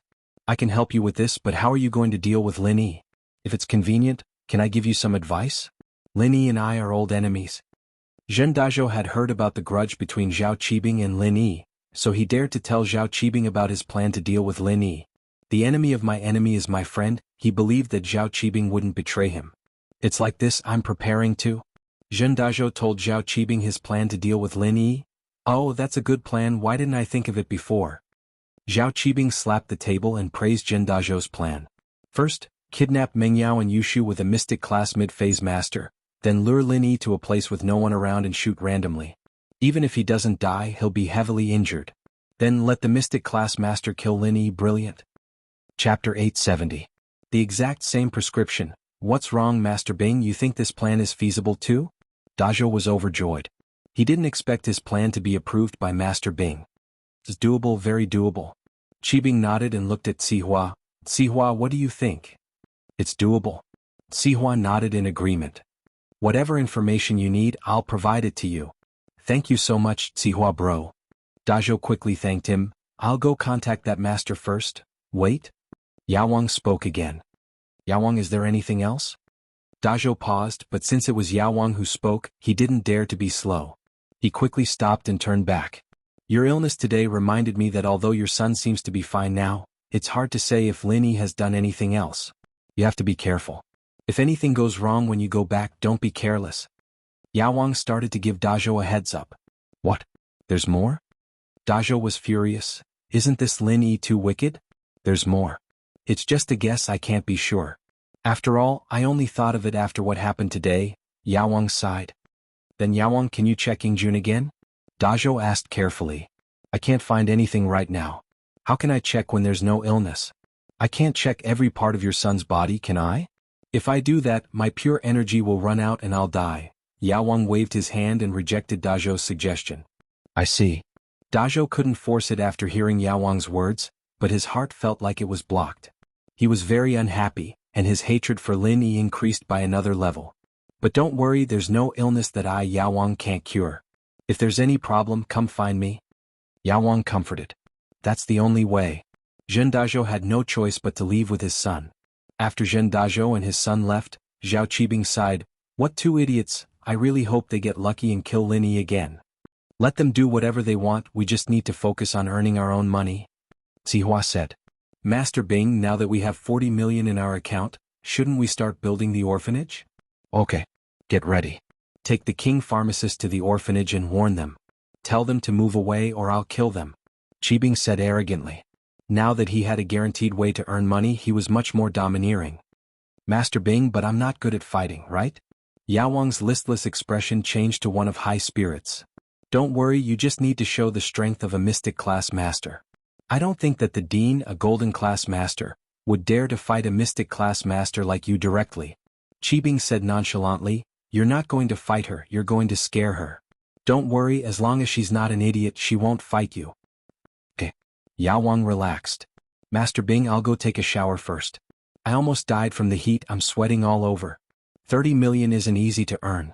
Ha. Zhao Qibing heard Yao words and smiled happily. Yao, don't worry. No matter what, you're the main contributor, I'll remember it. Thank you, Master Bing. Yao quickly cupped his hands in thanks. There was a Zhao Yao in Songshan, and his miraculous hands were comparable to Hua Tuo's. The news spread from the Zhen father and son, and with Tsihua's purposely spreading rumors, Zhao Yaoang's name quickly spread through the upper class of Songshan, and even many outsiders knew about him. However, because of Zhao Yaoang's high fees, other than Zhen Yingjun who couldn't be cured by others, no one else was willing to spend so much money. So even though Zhao Yaoang was famous, there weren't any patients. Kang Mingming got the Yaoang formula for Miracle Dr. Guan's injury medicine from Kang Xiaobo, and he was overjoyed. He didn't think that he'd get the formula so easily. If he'd known, he wouldn't have gone after Guan Xian. However, Kang Xiaobo's power was limited. It was easy to get the formula for the injury medicine, but it wouldn't be so easy to get the formula for the pill of life extension and toxin cleansing. Kang Xiaobo's access was limited after all. It seemed like he had to start from Guan Xuemin's side. Of course, this was a matter for the future. At least he had something to report now. Kang Mingming happily returned to House Kang with the formula for Miracle Dr. Guan's injury medicine. Dr. Kang was quite satisfied with Kang Mingming's achievements. After all, the formula for the pill of life extension and toxin cleansing couldn't be rushed, and Kang Mingming getting the formula for Miracle Dr. Guan's injury medicine back was a great achievement. As expected, this formula is exactly the same as our House Kang's formula. Dr. Kang held the formula from Kang Mingming and was furious. It must be that bastard Kang Xiaobo who offered this formula to Guan Xuemin in exchange for the position of vice president. Greedy bastard, ruining House Kang's plans. Of course, Dr. Kang didn't doubt the authenticity of the formula. After all, the formula was in Dr. Kang's hands. Even Kang Guifeng and Kang Tsuepu didn't know about it, let alone Kang Mingming. The only one who knew the formula was Kang Xiaolong, and Xiaolong wouldn't leak it out. He'd already decided that Xiaolong would be the future head of House Kang. Why would he betray his own interests? So this recipe had to be Xiaobo's handiwork. Yeah, he sold it to me for 300,000, so naturally he'd give it to Guan Xuemin for the position of vice president. Kang Mingming nodded in agreement. If that's the case, then don't blame me for being rude. Dr. Kang smiled coldly. Yes, Grandpa, we can't let them have it easy. Kang Mingming said. Chapter 871. Showering with them? So that's how it is. I was thinking that after their products hit the market we could just buy a few boxes and slowly test them. Why would we need to spend so much money on a prescription? So it turns out that we want to give them a blow when their products hit the market. Kang Mingming nodded in realization. Xiaolong didn't explain it too clearly to him on the phone, and Kang Ming didn't really know what the recipe was for. Xiaolong, you go prepare for this and make sure that Miracle Dr. Guan's company's reputation is ruined. Dr. Kang said to Xiaolong. Come up with a plan and show it to me. Yes, Grandpa. Xiaolong nodded and agreed. Scheming was his forte, and he had to make sure that Miracle Dr. Guan's medical company's reputation hit rock bottom. Not only would it affect his impression in front of Miracle Dr. Kang, but it was also because House Kang would be Xiaolong's House Kang in the future. He had to kill Guan Xuemin in the cradle. He couldn't let them take away his market share and position. Right, Grandpa, Guan Xian's already engaged, what should we do about this? Our previous plan won't work, she's engaged, how could she still be friends with me? Kang Mingming blamed his failure on Guan Xian's engagement, but House Kang didn't know the specifics, and they didn't doubt Kang Mingming's ability to pick up girls. That's our mistake. We didn't think that Guan Xian was already engaged, and now the recipe for the pill of life extension and toxin cleansing is going to be difficult. Dr. Kang frowned after hearing Kang Mingming's words. He knew that a girl like Guan Xian wouldn't be too intimate with another man after she was engaged, so their plan to steal the recipe was obviously not going to work. But Dr. Kang didn't want to give it up just like that. After all, this prescription could be the stepping stone for the Kang family to successfully become an aristocratic family. It could allow the Kang family's strength to rise to a higher level and reach a higher position. Yes, I didn't do my research properly and acted rashly. Thank goodness I didn't alert them, or it'd be even more troublesome. Kang Mingming wasn't stupid, he was afraid that his grandpa would blame him, so he admitted his mistake quickly. I've disappointed everyone. Grandpa, you can't blame Xiaoming for this. Xiaolong had to show his generosity as the leader of the third generation. Although it was true that Xiaoming didn't investigate the matter thoroughly, who would have thought that Guan Xian had an engagement? Xiaolong said. This isn't something that can be stopped with mere human strength. Xiaolong's right. Xiaolong is right, you don't need to belittle yourself, Xiaoming. You've already done very well. As for the pill of life extension and toxin cleansing, we'll think of something else. Dr. Kang said. Don't worry, Grandpa. I'll head back to Songshan if there's nothing else. I'll keep trying to find out more, but I'll have to rely on my family's support for the expenses. Kang Mingming was living a carefree life in Songshan, and he didn't have any supervision from his family. That's not a problem, I'll give you another $1 million for the expenses. Let me know if it's not enough. As long as we can get the recipe for the pill of life extension and toxin cleansing, it'll be worth it no matter how much money we spend. Miracle Dr. Kang said. Right, you'll have to work harder on the sourcing channel. If we get a hold of Xuemin's raw material sourcing channel, we'll seal it off completely. I'd like to see what they'll be able to sell in the future. What's the use of a recipe? Okay, I got it. Kang Xiaoming nodded and replied. Linny sat on the sofa watching Pleasant Goat and Big Wolf, with the Miss and Yushu. He didn't understand why the Miss and Yushu would like to watch kids' stuff at their age. But then again, it was understandable that they were a little childish since they'd been living together all day, not interacting much with the outside world. The night was boring, especially with Yushu and Mengyao watching TV. Linny didn't have anything to do, so he picked up the phone on the table and started playing games. He'd volunteered to watch TV with them just now, and it'd be a little embarrassing if he were to leave halfway through. Wouldn't that be a little too much of a disgrace? The Miss seemed to be someone who cared a lot about face. I'm going to shower. Lin Yi wasn't interested in it at all, and when the show was finally over, he tossed his phone on the coffee table and stood up, preparing to take a shower in his room. I'm going to shower too. Mengyao stretched her body. What about you? Oh, I haven't finished my apple yet. I'll watch TV for a while. Yao sis, you go shower first. Yushu used the remote control to change the channel, her mouth stuffed with half an apple as she mumbled. Mengyao turned around and went upstairs. General Weiwu saw that the people in the living room had left, so it wagged its tail and went back to its place under the stairs.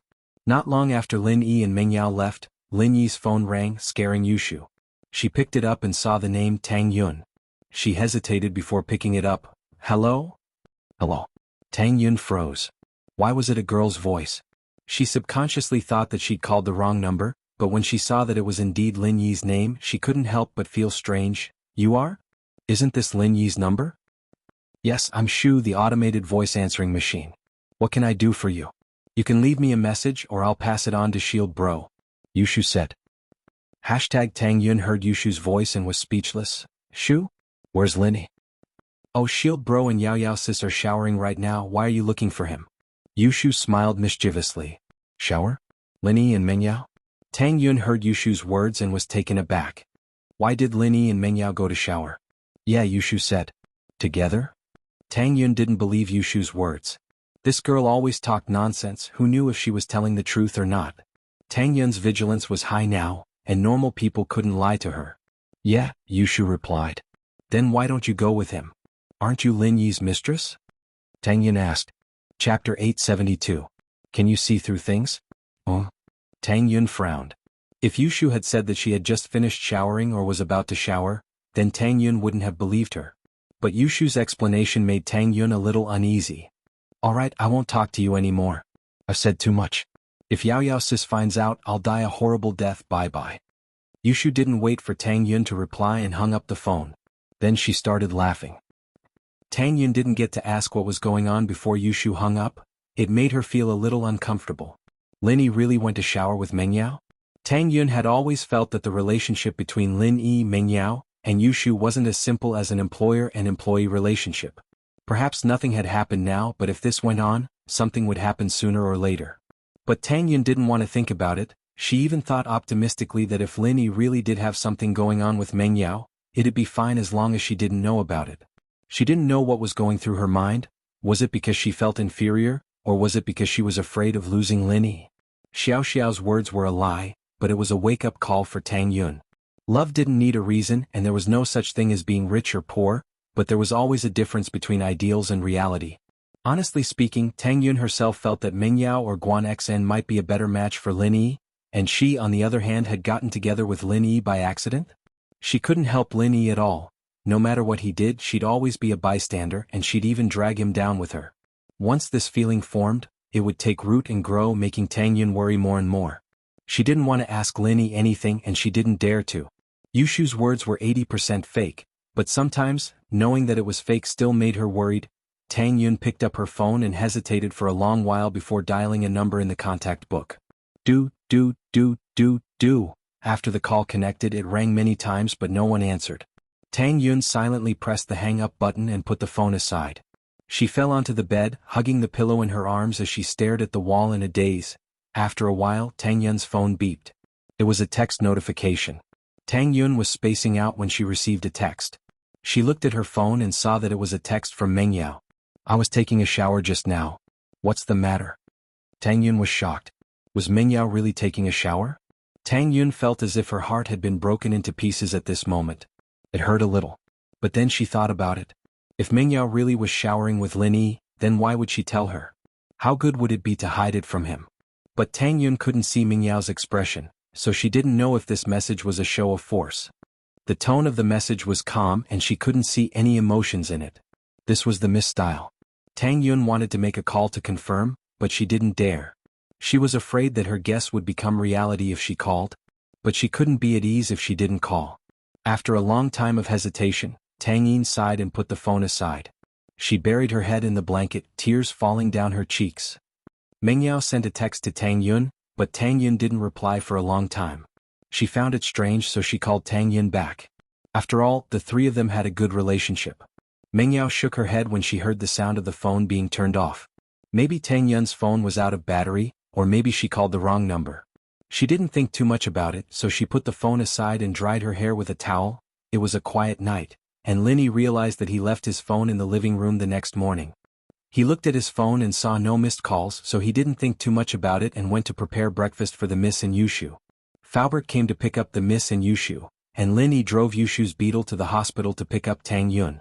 Tang Yun stood at the entrance of the hospital, feeling nervous. She didn't know if Linny would come to pick her up like usual, and she didn't know if she would ask Lin Yi about what happened yesterday. So she didn't even eat breakfast and spent the whole morning in anxiety. But the moment Tang Yun saw Lin Yi, all the unhappiness disappeared. Seeing the smile on Lin Yi's face, Tang Yun smiled as well. He still loved her, so why didn't she believe him? Why did she have to worry about something that could happen but was bound to happen? Tang Yun shook her head and quickly ran to Lin Yi with her bag. Why are your eyes red?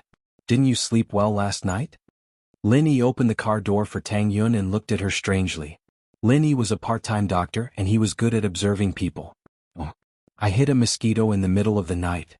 Tang Yun lied. She couldn't tell Lin Yi that she cried until midnight, could she? That would be too embarrassing. Oh. Although Lin Yi thought that Tang Yun was lying to him, Lin Yi didn't want to get to the bottom of it if Tang Yun didn't want to tell him. What do you want to eat? Oh. Tang Yun heard Lin Yi's question and she couldn't help but be surprised. What do you want to eat? Breakfast you don't want to eat? Lin Yi smiled. I already ate.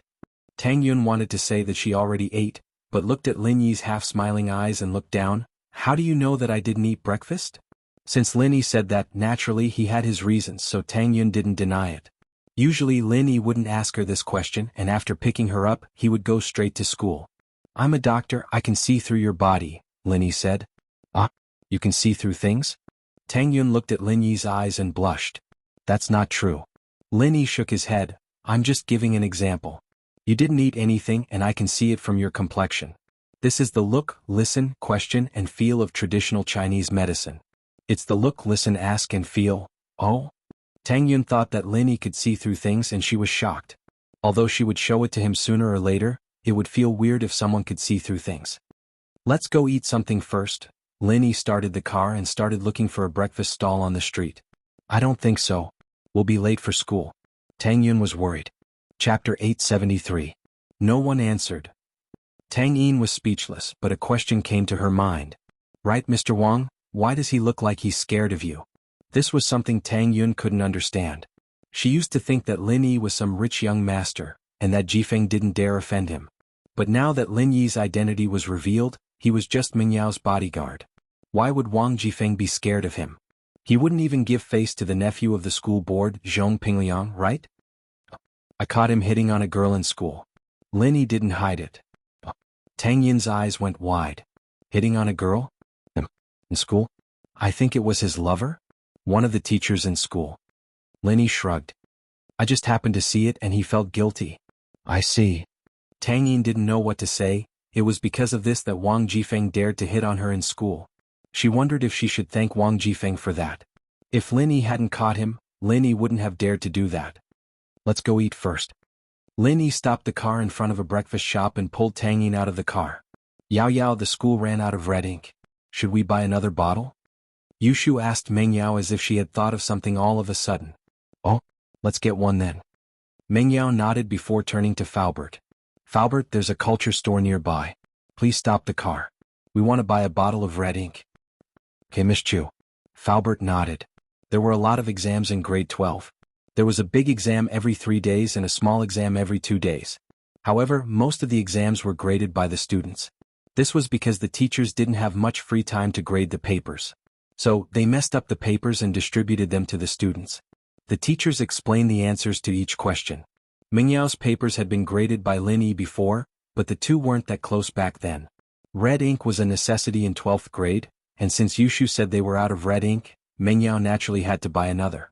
Faubert parked the car in front of a culture store, and Mengyao and Yushu went to buy the red ink. Faubert was about to start the car when 2 black Land Rovers blocked Faubert's Bentley, stopping him from moving. Faubert was startled and his guard went up.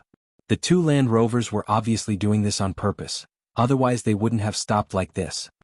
Miss Chu, be careful, contact Mr. Lin. Years of experience told Faubert that there was a hint of danger. As expected, the doors of the 2 Land Rovers opened in an instant, and a tall man in white came out of the Land Rover in front, while 2 men in black came out of the Land Rover behind. Each of them had their right hand on their belt, and after getting out of the car they stood on the left and right sides of the Bentley. Uncle Fu locked the carriage door and took a deep breath. The 2 black-clothed men in the back were nothing to be afraid of, but the white-clothed man in the front made Uncle Fu feel an unprecedented pressure. However, the man in white didn't seem to care about the locked car door at all. He reached for the door and with a bang the door was pulled down by the man in white. One had to know that the doors of a Bentley were extraordinarily sturdy, especially Peng Zhan's car, which was made to be bulletproof. Who would have thought that the man in white would be able to destroy it so easily? Falbert's expression froze. As expected, the man in white didn't come with good intentions, and he must be a practitioner at least above the middle phase of the golden class. The door was pulled down by the man in white, and naturally Falbert couldn't sit in the car anymore. For a master like him, doing so was equivalent to waiting for death. This man was a huge threat to him, and he couldn't protect Meng Yao even if he wanted to. Falbert had no choice but to get out of the car, hoping that he could buy some time for Meng Yao and Yushu to call Lin Yi. However, since the front door was opened by the man in white, the two men in black easily unlocked the door from the front, and opened the back door directly. They took out two black guns from their waists, one for each of them, and pointed them at Meng Yao and Yushu. Hand over the phone. The man in black glared at Meng Yao and Yushu coldly. Okay. Yushu handed over the phone obediently. She knew that she shouldn't fight when the odds were against her, and she didn't say anything, knowing that these two were not joking around. Meng Yao was about to call Lin Yi, but it seemed like she couldn't do it anymore. She handed the phone to the man in black helplessly, but she dialed Lin Yi's number and didn't hang up. The man in black took Meng Yao's phone, looked at it and quickly hung up. He turned off the phone and looked at Meng Yao coldly. Don't think you're so smart. Get out of the car and get into the car at the back. Lin Yi was having breakfast with Tang Yun when he received Meng Yao's call. The Mrs. phone rang twice, and before Lin Yi could pick it up, the other side hung up. This surprised Lin Yi, and he called back only to hear that the phone was turned off. Was there no electricity? Lin Yi didn't think much about it. After all, Meng Yao was sent to school by Falbert every day. Lin Yi didn't have to worry about it. What's wrong? Tang Yun asked when she saw that Lin Yi didn't get through. It's nothing, the miss just called and hung up after a couple of rings. I called back, but her phone was turned off. Lin Yi shrugged. Maybe it's out of battery. Oh. Tang Yun pouted when she heard that it was the miss, and she didn't say anything else. She was a little disappointed. What's wrong? Lin Yi saw that Tang Yun seemed to be depressed, so he asked. It's nothing. Tang Yun shook her head. Did something happen to the miss? Why don't you call Yushu? Lin Yi thought about it, and it made sense. If he couldn't get through to Meng Yao's phone, then he would call Yushu. He dialed Yushu's number, but Yushu's phone was turned off as well. Lin Yi frowned, and he felt that something was wrong. It was possible that Meng Yao's phone ran out of battery, but how could both Meng Yao and Yushu's phones run out of battery? There was no signal on the road from the villa to school, so it couldn't be caused by a lack of signal. Chapter 874. Unscathed Falbert's phone was on the dashboard of the Bentley, and Falbert couldn't pick it up when he heard it ringing. The white-clothed man was giving him a lot of pressure, and he didn't dare move recklessly. Who are you people? Why do you want to capture Miss Chu and Shu? Falbert looked at the white-clothed man and asked. Although he was staring at the white-clothed man, his eyes were focused on the two men in black, Meng Yao and Yushu. Stand here obediently and wait for us to leave. I won't hurt you. The white-clothed man didn't answer Falbert's question. Instead, he spoke arrogantly. Falbert frowned. There was no point in asking since the man didn't want to say anything. The only thing Falbert needed to do now was to stop these people from taking Meng Yao and Yushu away. So he had to deal with the white-clothed man first. The two men in black didn't pose much of a threat to Falbert. They were just two normal people with slightly stronger bodies. It would be a piece of cake to deal with them. And so Falbert moved. He raised his right hand and sent a palm towards the white-clothed man. It was a feint, however. He wanted to force the white-clothed man back and turn around to save Meng Yao and Yushu. Falbert didn't know the strength of the white-clothed man at the moment, and he didn't want to fight him head-on. As long as he could force the white-clothed man back, it would save him some time. He watched as the two men in black forced Meng Yao and Yushu into the rover behind him, and Li Fu calculated the time. He'd be able to take care of the two men in black as soon as he could after the white man backed off, steal the rover and drive away. But as the saying goes, a person's plan can never be overpowered. Falbert thought that he would be able to force the white-clothed man back with one palm, but he didn't think that the white-clothed man wouldn't dodge at all. Instead, a cold, mocking smile flashed across his face. This smile made Falbert's heart tighten. He had already realized that something was wrong. If this white-robed man's strength didn't far surpass his and had already reached the point of ignoring his palm, then he was a fool who didn't know what the consequences of this palm would be. Of course, Falbert did not think that this man in white was a fool. He did not believe that this man in white would not investigate his strength before doing this. Bang! Falbert's palm landed solidly on the white-robed man's body. Falbert practiced external martial arts, so how domineering was this palm? Even the recoil made Falbert's palms numb, but the man in white seemed to be completely fine as he looked at Falbert indifferently. Finished? Does it feel good? The white-clothed man looked at Uncle Fu in ridicule. Bang. So loud. Falbert was not in the mood to joke around with the white-clothed man. His heart was filled with shock. With this palm, even if the opponent was a mystic class master, there was no way he would be unscathed, right? Even if he wasn't heavily injured, he would definitely be sent flying. But this white-clothed man was completely fine, and he was even talking and laughing. This person, just how strong was he? Could it be that he had surpassed the mystic class?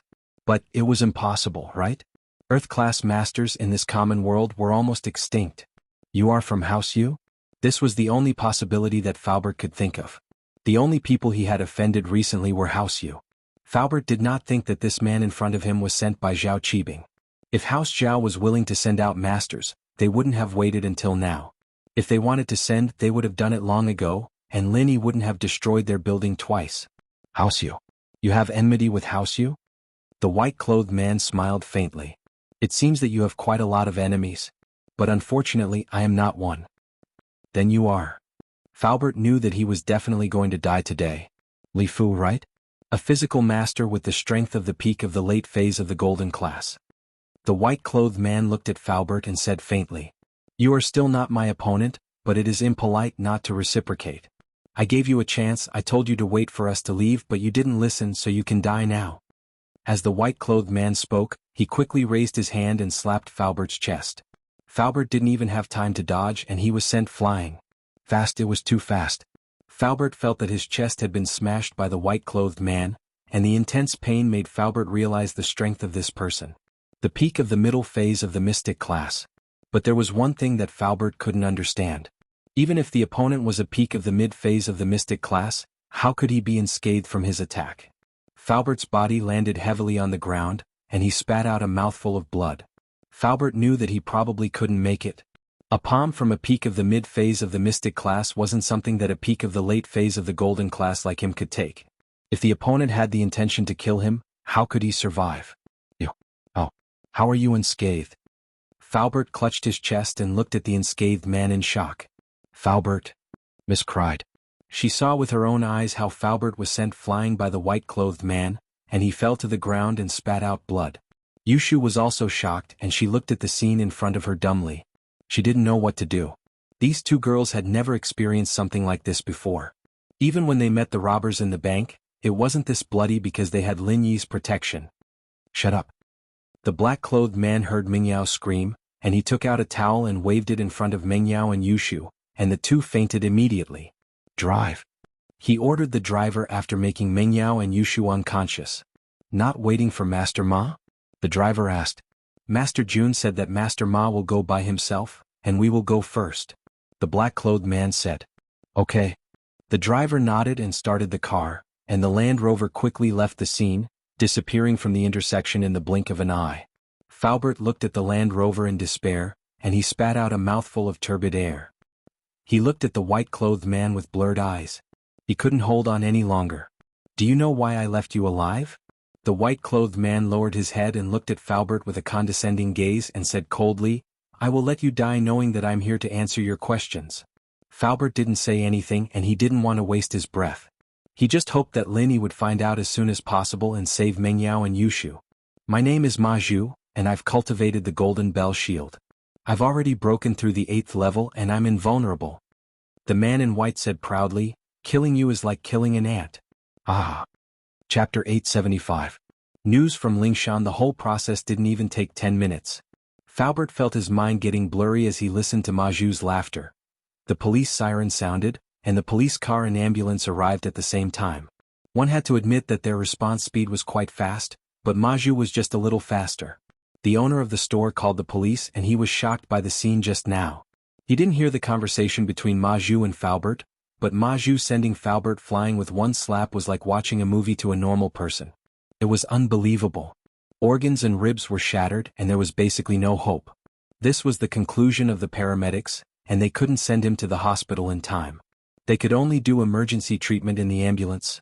Lingshan was the second to arrive. The ones who'd been dispatched were the patrol officers, but seeing that it was a vicious kidnapping and assault case, they'd immediately notified the criminal police. How is it? Lingshan got out of the car and ran over quickly. Captain Song, it was the owner of the store who called the police. He's the witness, and according to his testimony, the whole case is a kidnapping case. One of the patrol officers reported to Lingshan immediately, giving her the details of the case. Did you find out the identity of the hostage and the injured? Lingshan asked after listening to the case. According to the license plate number left at the scene, the Bentley belongs to Pingzhan Industries, and the driver, the injured one, is the driver of the chairman of Pingzhan Industries, Li Fu. According to his identity, the hostage should be Meng Yao and Yushu, the patrol officer said. What? Meng Yao and Yushu? Lingshan's eyes widened. Of course, what surprised her wasn't the identity of the hostage, but the injured Li Fu. She knew that Li Fu was Pingzhan's driver and bodyguard, and Li Fu's strength was recorded by the police. He was a late-phase golden class peak physical practitioner, so how could he be so heavily injured that he couldn't even hold on anymore? What kind of strength did the kidnapper have? And according to the witness, the owner of the store was the one who sent Faubert flying with one palm. That person was at least a mystic class master. When did such a powerful master come to Songshan? Why did he kidnap Meng Yao and Yushu? But Lin Yi was Meng Yao and Yushu's bodyguard, so the first person Lingshan thought of was Lin Yi. She had to inform Lin Yi about this as soon as possible, even if she didn't have a good impression of Meng Yao and Yushu. These two girls were always going against her, but that was business and that was personal. Lingshan was very clear about that. And so, Lingshan sent Lu Wangli to notify Pingzhan while she called Lin Yi. When Lin Yi contacted Faubert and realized that no one picked up the phone, he felt even more uneasy. Miss and Shu's phones were both turned off, and Faubert wasn't picking up either. What did this mean? It meant that something must have happened to the three of them. Faubert isn't picking up either. Lin Yi frowned and said to Tang Yun. Hurry up and go take a look. Don't let anything happen. Tang Yun hesitated and said. Then take your breakfast and eat in the car. Lin Yi was also very worried about Meng Yao's safety. In theory, with Faubert there, nothing could happen to Meng Yao, but there was always an accident. What if another master like Yu Kun came?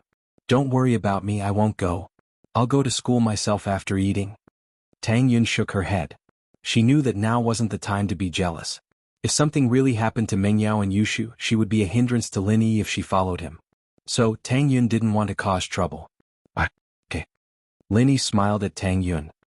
He was very grateful for her understanding and held her hand. Be careful. What do I have to be careful about? Just be careful. Tang Yun would be fine if she went to school alone, but she was worried that something might happen to Lin Yi. I'll be careful. Lin Yi nodded and walked out of the breakfast shop quickly. He drove to the road from the villa to school. He wanted to find Meng Yao and Yushu along this road. Lin Yi's phone rang not long after the car left the area. Lin Yi looked at the caller ID. It was Lingshan. Hello. What's the matter? Lin Yi was worried about Meng Yao and Yushu's safety, so he didn't have the mood to talk to Lingshan. Lin Yi, Meng Yao and Yushu are in trouble. They've been kidnapped and Li Fu is heavily injured. He's in the emergency room now, but I'm afraid that he's in trouble. Lingshan didn't mind Lin Yi's tone. She was used to Lin Yi's tone. As expected, Lin Yi's heart skipped a beat. Something had happened. He didn't think that Lingshan would respond this quickly. She was probably at the scene already. It had only been 10 minutes since Meng Yao's call. Where are you now? I'll be there immediately. Have you notified Uncle Chu? Lin Yi asked. I've already notified Chairman Chu, Lingshan said. I'm at the Zhejian circuit in front of the Mingliang culture shop. You'll see it when you get there. There's a lot of police cars there and they've set up a cordon. Alright, I'll be there immediately. Lin Yi hung up and accelerated the car to the max. There were a lot of cars on the road in the morning, but Lin Yi used the beetle's small size and skillful driving skills to weave through the traffic like a beetle. Lin Yi didn't slow down at all, going on the bus lane, going on the wrong lane, going on the sidewalk. Under the condition that his safety was guaranteed, Lin Yi had broken all the traffic rules he could. But Lin Yi didn't care about that anymore. Pingzhan would pay the fine later. Meng Yao and Yushu's safety was his #1 priority. Of course, other than that, Lin Yi was worried about Faubert the most. After all, the Miss and Shu situation could be delayed, but Faubert's injuries couldn't be delayed. Lin Yi wanted to drive the car like it was a plane. Finally, Lin Yi arrived at the Zhejian circuit within 5 minutes. A few police cars with flashing lights were parked on the side of the road. A group of police officers had set up a cordon to prevent pedestrians from getting close. Lin Yi quickly drove the car over, parked it next to the police line and got out of the car. Chapter 876. Chapter 0875, Faubert's injuries. Lingshan told me to come. Lin Yi said to the officer. He took out his phone to call Lingshan when he saw Lu Wangli not far away. Lu Wangli. Lin Yi called out immediately. The officer saw that Lin Yi not only knew Lingshan's name, but he also knew Lu Wangli. It was obvious that Lingshan had asked him to come, and so he didn't stop him. Seeing Lu Wangli walk over, the officer went back to his own business. Lin Yi, you're here. Captain Song is over there. Lu Wangli pointed at a direction not far away. Where's Faubert? Bring me there. Lin Yi wasn't in a rush to find Lingshan. He was worried about Faubert's injuries. Lingshan said that Faubert was heavily injured, and that he might not make it. This made Lin Yi a little worried, or else he wouldn't be driving so fast. Over here. Lu Wangli saw that Lin Yi was in such a rush, and his expression turned serious as well. He wasn't angry at Lin Yi's commanding tone, because he knew that Lin Yi was probably involved in the big cases that the police had cracked recently. Plus, Lin Yi and Lingshan's relationship was very strange, and Lu Wangli had pretty much treated Lin Yi as Lingshan's boyfriend. Lin Yi saw Faubert on the stretcher, and his face darkened. From the outside, Faubert's condition didn't look too good. Leave this place to me, everyone go back and rest. Lin Yi walked over and said to the medical staff who were busy with the work. The medical staff didn't know who Lin Yi was, and they looked at Lin Yi curiously when they heard him, but they didn't leave. You guys go back. You can handle it here. Lu Wangli knew that Lin Yi wasn't simple, so he spoke up to help Lin Yi. I'm sorry, officer. It's our duty to save lives and help the injured. We can't leave until we receive orders from our superiors. A leading medic walked over and said to Lu Wangli. Are you from the First People's Hospital or the Second People's Hospital? I'll talk to your dean. Lin Yi was anxious. It wasn't that Lin Yi didn't trust these medical staff, but they couldn't save Faubert at all. First People's Hospital. The medic didn't hide anything. He wasn't sure of Lin Yi's identity, but he couldn't leave without his superior's order. Lin Yi quickly dialed Guan Xuemin's number and told him what had happened. He then asked for the medical staff's number. When the nurse heard that Lin Yi was calling Guan Xuemin, she was stunned and asked, May I ask if you're calling Guan Xuemin? Yes. Do you know him? Lin Yi was delighted and asked. Which doctor in Songshan doesn't know Professor Guan? The doctor said, Are you someone recommended by Professor Guan? Lin Yi let out a sigh of relief. He directly passed the phone to the medical staff and said, I'm Guan Xuemin's disciple. Leave this to me. Elder Guan will explain to you. The medical staff picked up the phone and nodded after hearing Guan Xuemin's words. Guan Xuemin told him that Lin Yi was his disciple. Leave this to Lin Yi and he would immediately call Dean Qin. The medical staff was relieved after hearing Guan Xuemin's words. Not long after hanging up the phone, the dean called. Dean Qin, hello. I'm Xiao Lu. The medical staff quickly picked up the phone. Okay, I understand. We will definitely cooperate with Dr. Lin Yi. Dean Qin called and told him to try his best to fulfill Lin Yi's request and help Lin Yi save the patient. With the dean's words, Xiao Lu naturally didn't have to worry about anything. Lin Yi bent down and checked on Faubert's injuries. He couldn't help but take a deep breath. Indeed, Faubert was still alive. However, it wasn't because the opponent wasn't strong enough to kill Faubert. The opponent did it on purpose to leave Faubert alive. Judging from Fu Bo's injuries, the other party should have only used one move. In other words, the other party's strength was far greater than Fu Bo's. So, if the other party wanted to take Fu Bo's life, it should be a piece of cake. However, the opponent didn't do it because he didn't want Faubert to die. He probably said a few words to Faubert after he used the move. However, the most likely reason was to let Lin Yi heal Faubert's injuries. This would cause Lin Yi's strength to drop by a level. To save or not to save?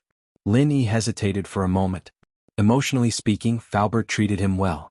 Ever since he came to Songshan, Faubert had always been kind to him and treated him like a member of the mansion. Therefore, Lin Yi didn't want anything to happen to Faubert.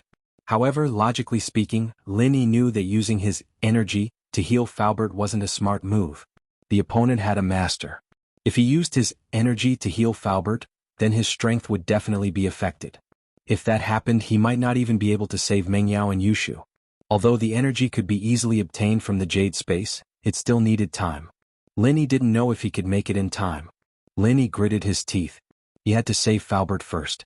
At least before there was news of Meng Yao and Yushu, he couldn't leave them to die. A few silver needles appeared in Lin Yi's hands. He quickly inserted them into a few acupoints on Falbert's body. He then started the art of dragon mastery. This time it was similar to when he healed Lu Bojiao. Lin Yi used the silver needles to seal a few of Falbert's meridians.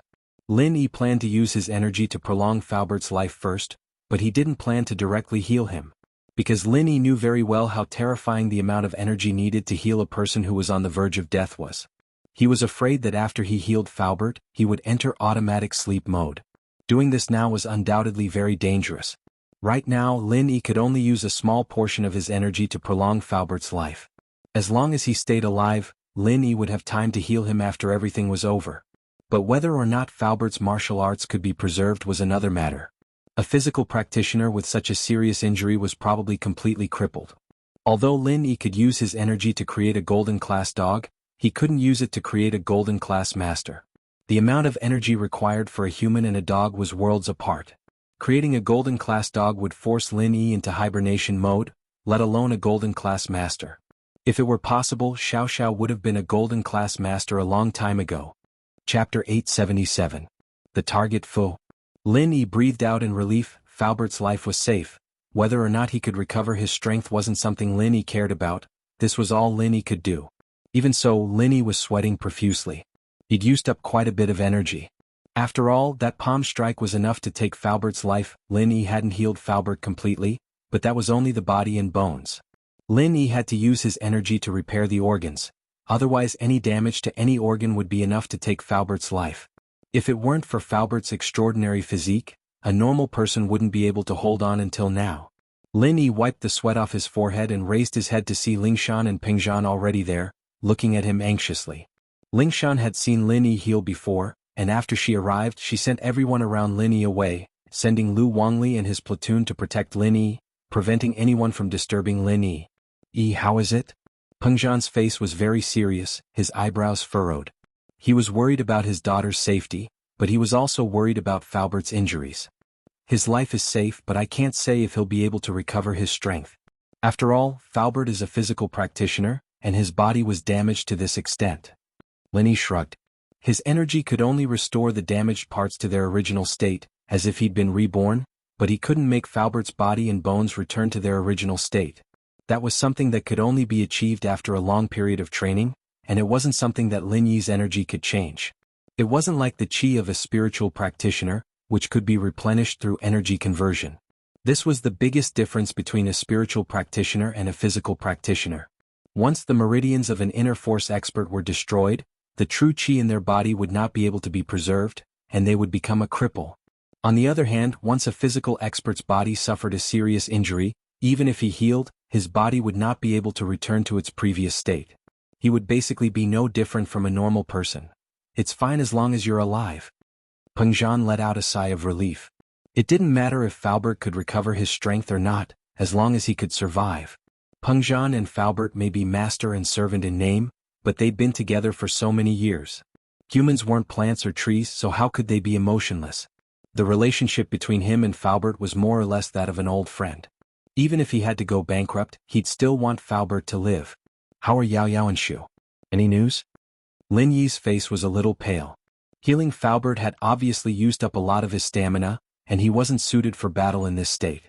However, the situation was urgent and he couldn't afford to rest. The two Aurora SUVs that the kidnappers drove were all fake, and they used the license plate of a car rental company in Donghai.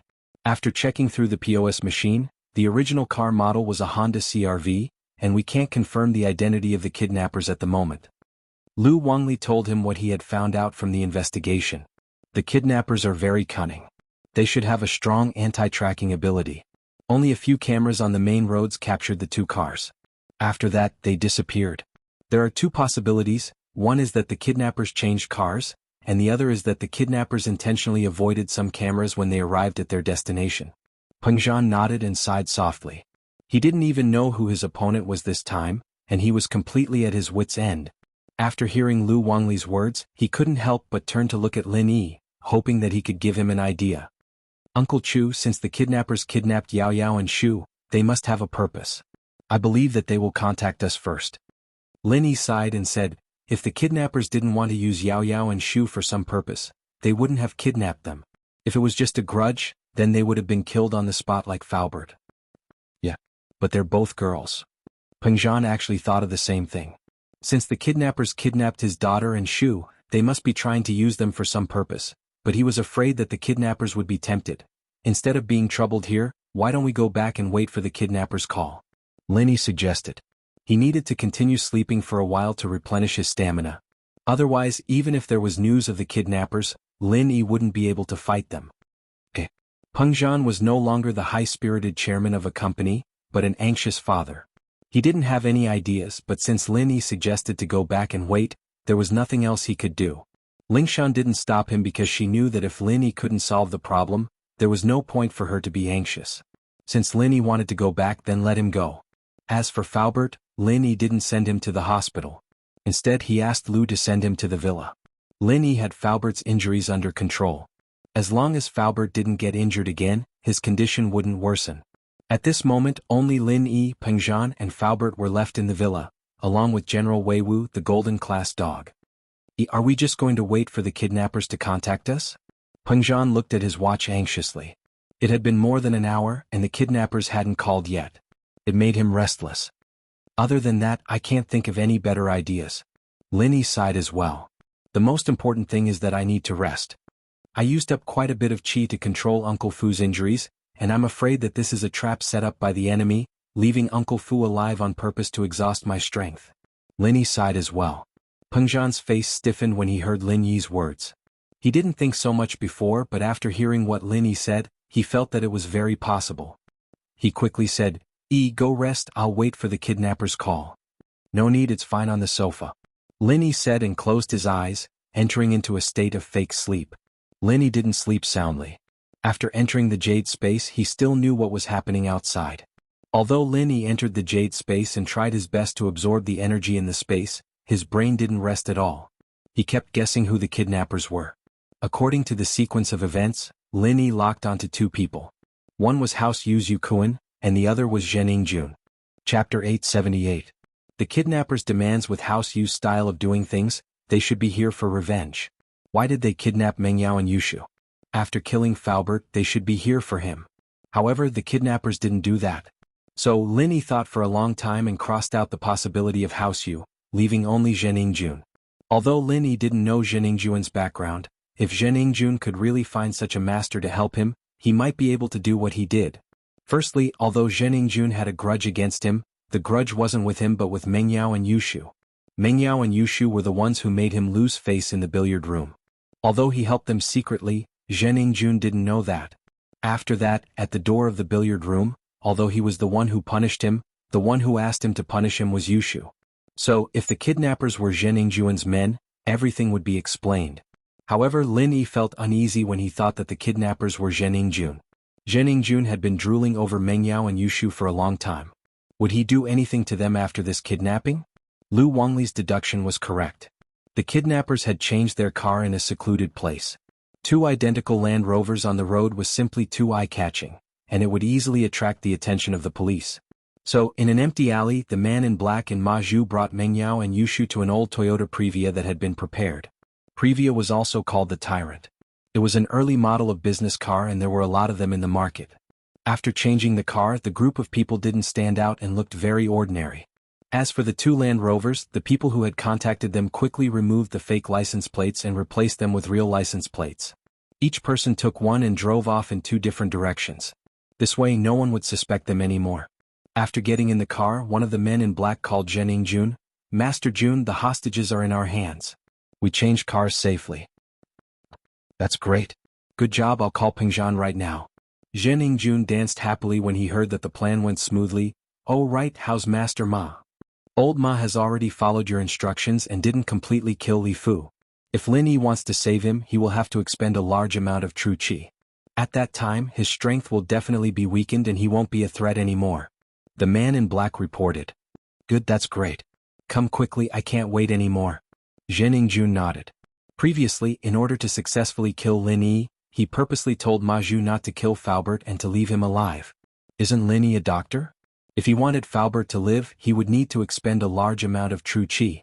This was the plan that Zhening Jun thought of when Yao Wang treated him. If he used Faubert's injuries to hold Linny back and make Linny use up a large amount of true chi, then no matter how skilled he was, he wouldn't be a match for Ma Zhu and the firearms team. A medical expert would need to use up a large amount of chi to heal someone. This was also proven by Ma Zhu, which was why the previous scene happened. Otherwise, Ma Zhu wouldn't need to tell Uncle Fu so many times that he kept him alive just to clear up his doubts. This was just to confuse Faubert and make him not know his real purpose. Otherwise, Ma Zhu wouldn't have the time to waste with Faubert. Chu Pingzhan sat on the sofa and waited for the kidnapper's call. However, he felt restless and couldn't calm down at all. Chu Pingzhan glanced at Lin Yi, who was resting with his eyes closed, and stood up abruptly.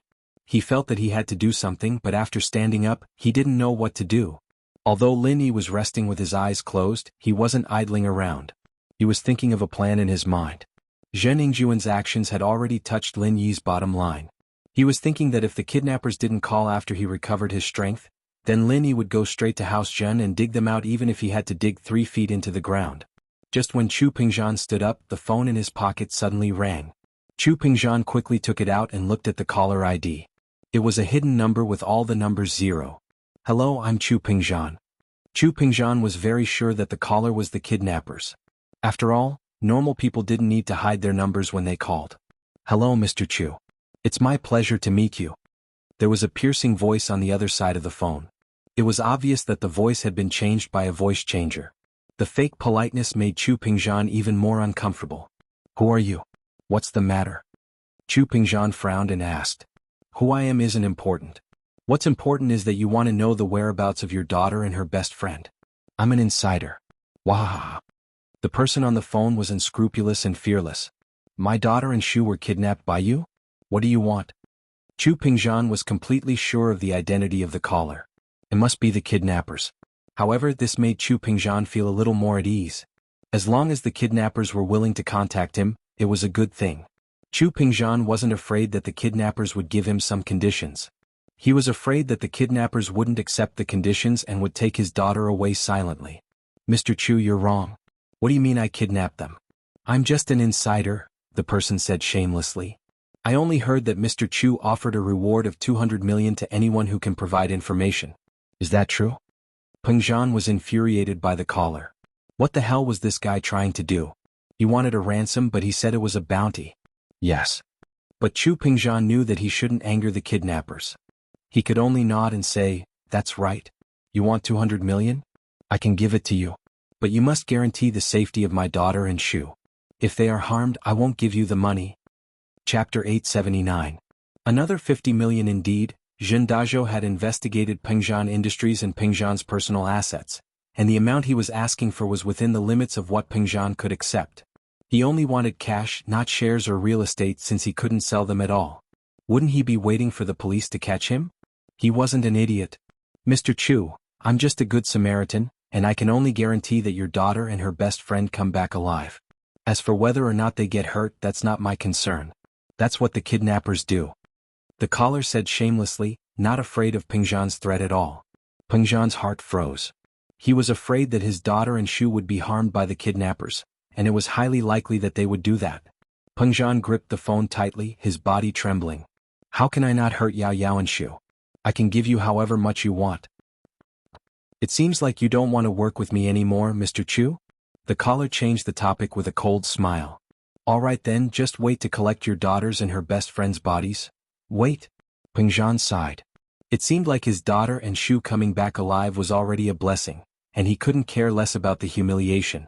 It wasn't something his daughter and Shu wanted, and it was fine as long as they didn't make it public. It was better than dying. "Did you change your mind again, Mr. Chu?" The caller seemed to know that Pingzhan would change his mind and continue the conversation. "All right, I promise you, but please don't hurt them. If possible, I'll think of a way to give you another 50 million as compensation." Pingzhan said. Pingzhan, I am a man of my word. You can ask around in the business world about my trustworthiness. I'm a man of my word, I hope you can trust me."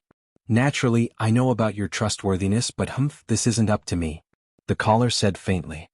"Go get the money now, I'll call you later and tell you how to pay." "No problem, I'll prepare it as soon as possible," Pingzhan said. "Don't call the police or your daughter will die a horrible death," the caller reminded Pingzhan. Pingzhan smiled coldly inwardly. "Weren't you supposed to be a good Samaritan?" I'm not allowed to call the police again? Did he finally give himself away? But Peng Zhan naturally wouldn't say what he was thinking. He didn't want to provoke the criminal. Don't worry, it won't happen. In actuality, Peng Zhan didn't plan on calling the police. There was obviously a master on the other side, and the police's involvement would only anger them.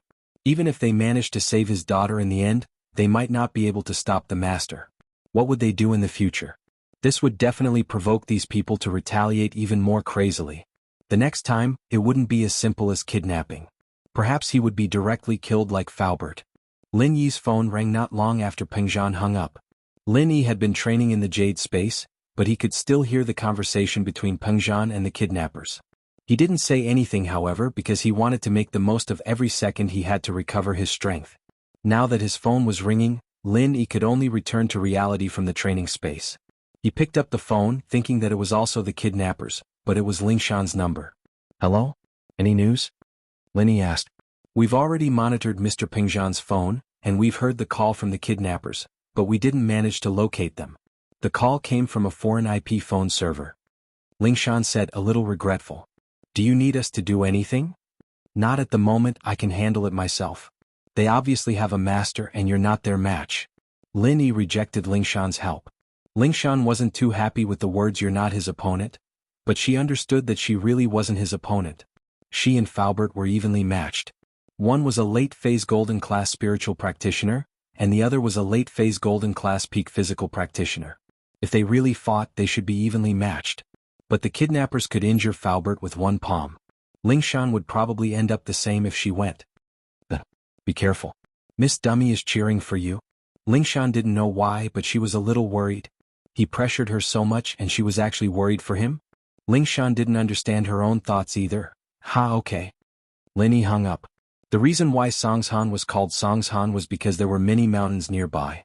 Other than Shuangyin Mountain that was developed into a tourist attraction, some of the steeper mountains weren't developed. Normally no one would go up there. Among these steep mountains there was one called South Mirror Mountain. Of course, this was a common name given to the mountain by the locals. As for the geographical name of the mountain, almost no one could say for sure. Even the name of this mountain might not be on the map. The reason why South Mirror Mountain was called South Mirror Mountain was because it was located to the south of Songshan. The name Mirror meant that the mountain was very steep and full of rocks. After the rain, it was as smooth as a mirror. In short, there was nothing on the mountain and normal people wouldn't go up there. Today there were 2 cars parked at the foot of the mountain. One was a Benz with a Donghai license plate, and the other was a Toyota Previa. On the mountain, Jianghu just called Peng Zhan with a voice changer. He hesitated for a moment. Originally he wanted to ask Peng Zhan for 200 million, play with his daughter and Yushu and then kill Lin Yi. That would be the end of the debt. However, when he said that Peng Zhan would give him another 50 million, he was tempted. That was 50 million. He only spent 40 million on the doctor, and Peng Zhan added another 50 million. The condition was that he couldn't hurt Meng Yao and Yushu. Jianghu would be lying if he said that he wasn't tempted. He was really tempted. What kind of concept was 50 million? 10,000 was enough to find a prostitute, let alone 50 million. It was too much for him to play with Meng Yao and Yushu. Chapter 880. Drool over it. Long Meng Yao and Yushu were the best of the best. He had never seen such beautiful girls in Donghai before, and he didn't want to give them up just like that. Fuck, 50 million, it was worth it. He would pretend that Peng Zhan never said anything. Thinking of this, Jianghu gritted his teeth and walked towards the cave. After negotiating the price with Peng Zhan, it was time for him to enjoy the 2 beauties. After Meng Yao and Yushu woke up, they realized that their hands and feet were tied up and they were thrown into a cave. The light was dim and they couldn't see clearly. Yao Yao sis? Are you awake? Yushu subconsciously called Meng Yao as soon as she woke up. Yes. Meng Yao woke up 10 minutes earlier than Yushu. She was looking around the cave with an indescribable sadness on her face. The scene of Faubert flying out kept appearing in her mind. Meng Yao really hoped that it was just a dream and everything would be over when she woke up, but it wasn't a dream. Where are we? Are we dreaming? Yushu just woke up and was a little dazed. We're not dreaming, we're caught. Meng Yao shook her head and said sadly, I wonder how Faubert is. Is he okay? You should be okay. Don't forget that Shield Bro is a miracle doctor. He can even cure General Wei Wu. Yushu was very optimistic. It's not the same. If Lin Yi wants to save Faubert, he'll need a lot of time and use up a lot of pure energy. If he wants to save us now, he can't save Faubert. Mengyao thought that Linny would save Faubert, but the more she thought about it, the less likely it was, unless Linny didn't care about her and Shu anymore. Ah. Yushu heard Mingyao's words and started to worry. You guys woke up? That's great, if not, I'll have to wake you up. I don't like unresponsive women. Zheningjun walked into the cave and was surprised to see Mingyao and Yushu awake. Zheningjun? It's you? So you kidnapped us. Mingyao was trying to guess who captured them and who had such a deep grudge against them that they wanted to kill Faubert, but she didn't expect it to be Zheningjun. Haha, that's right, it's me. Zheningjun laughed. How is it? You didn't expect this, did you? I didn't expect that. We don't have any deep hatred, do we? Why did you do it? Mingyao asked. She was trying her best to buy time. She knew that the longer she delayed, the more time Linny would have to save them. Oh. You made me have a crooked mouth and crippled legs, and you say I don't have a deep hatred for you? The most infuriating thing is that he even did something to my body, causing me to be impotent. Zheningjun was enraged when Mingyao mentioned the hatred between them. His eyes were filled with anger. Thank God Yaowang saved me, or I would have become a living eunuch. This was all because I kicked an old lady who was picking up scraps, and what I kicked was the sack in her hands, and you guys let that bastard do this to me? Don't you think this is a deep grudge? Mingyao and Yushu paused. They knew that Linny had given him a crooked mouth and a limp leg, but they didn't think much of it, thinking that it was just a temporary thing. They didn't know that Linny had given him some sort of impotence. The two couldn't help but blush when they heard the word since it involved their privacy. However, they didn't let Linny make Zheningjun impotent. Did Linny do it on his own? Even if Linny did it on his own, they didn't blame Linny. After all, Linny did it for them. Then what do you want? Mingyao didn't dwell on the question and asked directly. What do I want? My impotence has just been cured and I'm looking for a girl to test it on. I've been drooling over you two for a long time, so I'll test it on you two today. Zheningjun said fiercely. Mingyao was shocked. She didn't expect Zheningjun to do this. She was shocked, angry, and scared at the same time. She looked at Zheningjun. How dare you? If you do that, the consequences will be severe. Consequences? What consequences can there be? Zheningjun laughed nonchalantly. I've already called Chu Pingzhan and even he allowed me to do something to you. As long as I don't kill you, what's there for me to be afraid of? Linny will kill you. Mingyao wasn't afraid at all. She didn't expect Zheningjun to call her father already. Yeah, Yao sis and I are shield bros first and second wives. He will kill you. Yushu added. Linny is in a precarious situation himself. He will die soon. Although Zheningjun used to be afraid of Linny, Linny was already a dead man in his eyes. Under the combined attack of the firearms team and Maju, Linny had no chance of surviving. Mingyao was shocked. She didn't think that Zheningjun was boasting. He must have his reasons. After all, Uncle Fu was severely injured by the master beside him and it was unknown whether he was dead or alive. What if the master was stronger than Linny? Then Linny coming here was no doubt a suicide mission. She didn't want Linny to come here anymore? Alright, cut the bullshit. Which one of you is going to give yourself first? Zheningjun looked at Mingyao and Yushu with a lecherous smile. He felt that his lower body was reacting. Yaowang was so powerful.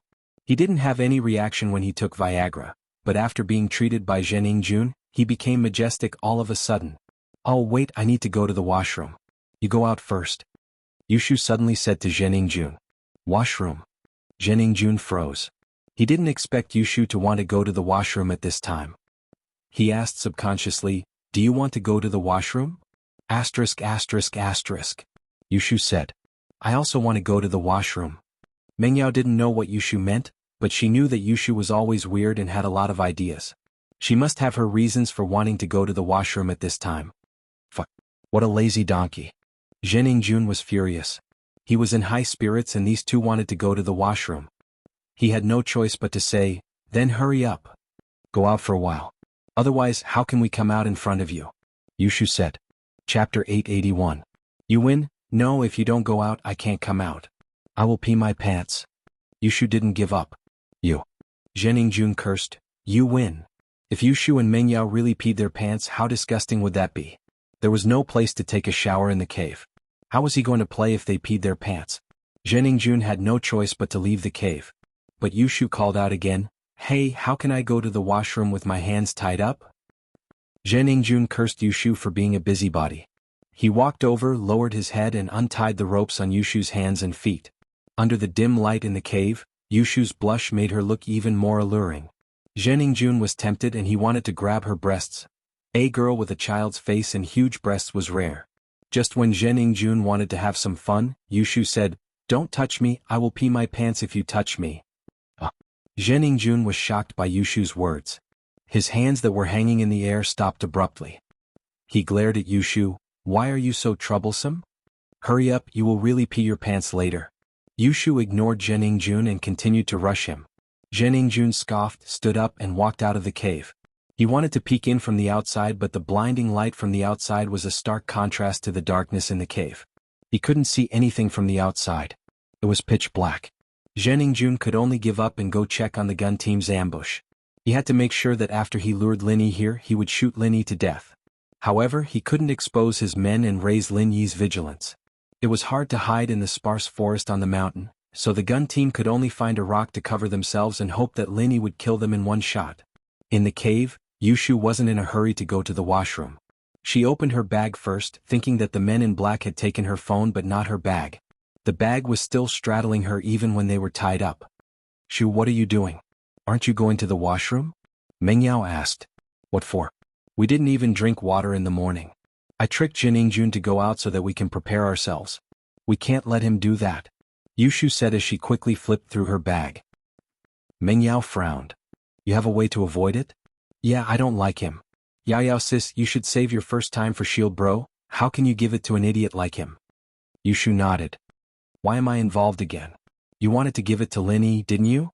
Mengyao didn't know whether to laugh or cry as she glared at Yushu, still in the mood to joke around at a time like this. "Oh, you have to think about it first, I'm the small wife." Yushu suddenly shouted in surprise. "I found it." Mengyao looked at the thing in Yushu's hands. It was a pack of sanitary napkins. She paused for a moment and understood Yushu's plan, but she was still suspicious. "You want to trick him with this? Will it work? Although that Zheningjun looks dumb, he shouldn't be that easy to trick, right?" "Of course it won't work, but what if I add some spices?" Yushu smiled mischievously as she took out the red ink she'd bought this morning. She opened up 2 sanitary napkins and quickly poured the ink on them before tossing them into a corner of the cave. She then took out a bottle of water and poured it on them, pretending like she'd just taken a shower. Ugh. Mengyao was a little dumbfounded. Was this even possible? But it did look like it if she didn't look closely. Phew, I'm not done yet. Yushu took out 2 sanitary napkins and poured the fountain water on them before stuffing them into her pants. "Shoo. You." Mengyao's eyes widened. "That's so much fountain water, it's so dirty." "Yao, what about you? Come, I'll help you put it in your pants." Yushu took out another sanitary napkin and said to Mengyao. Me too?" Mengyao said, feeling disgusted as she looked at the sanitary napkin that was covered in ink. "Oh Yao, if you don't want to take a shower, just bear with it for a while. We can always go home and take a shower." Yushu didn't really care. Mengyao could only acquiesce to Yushu's words. It felt weird, but Mengyao had to admit that Yushu's idea wasn't bad. After everything was done, Yushu closed her bag and hid the fountain water. Done.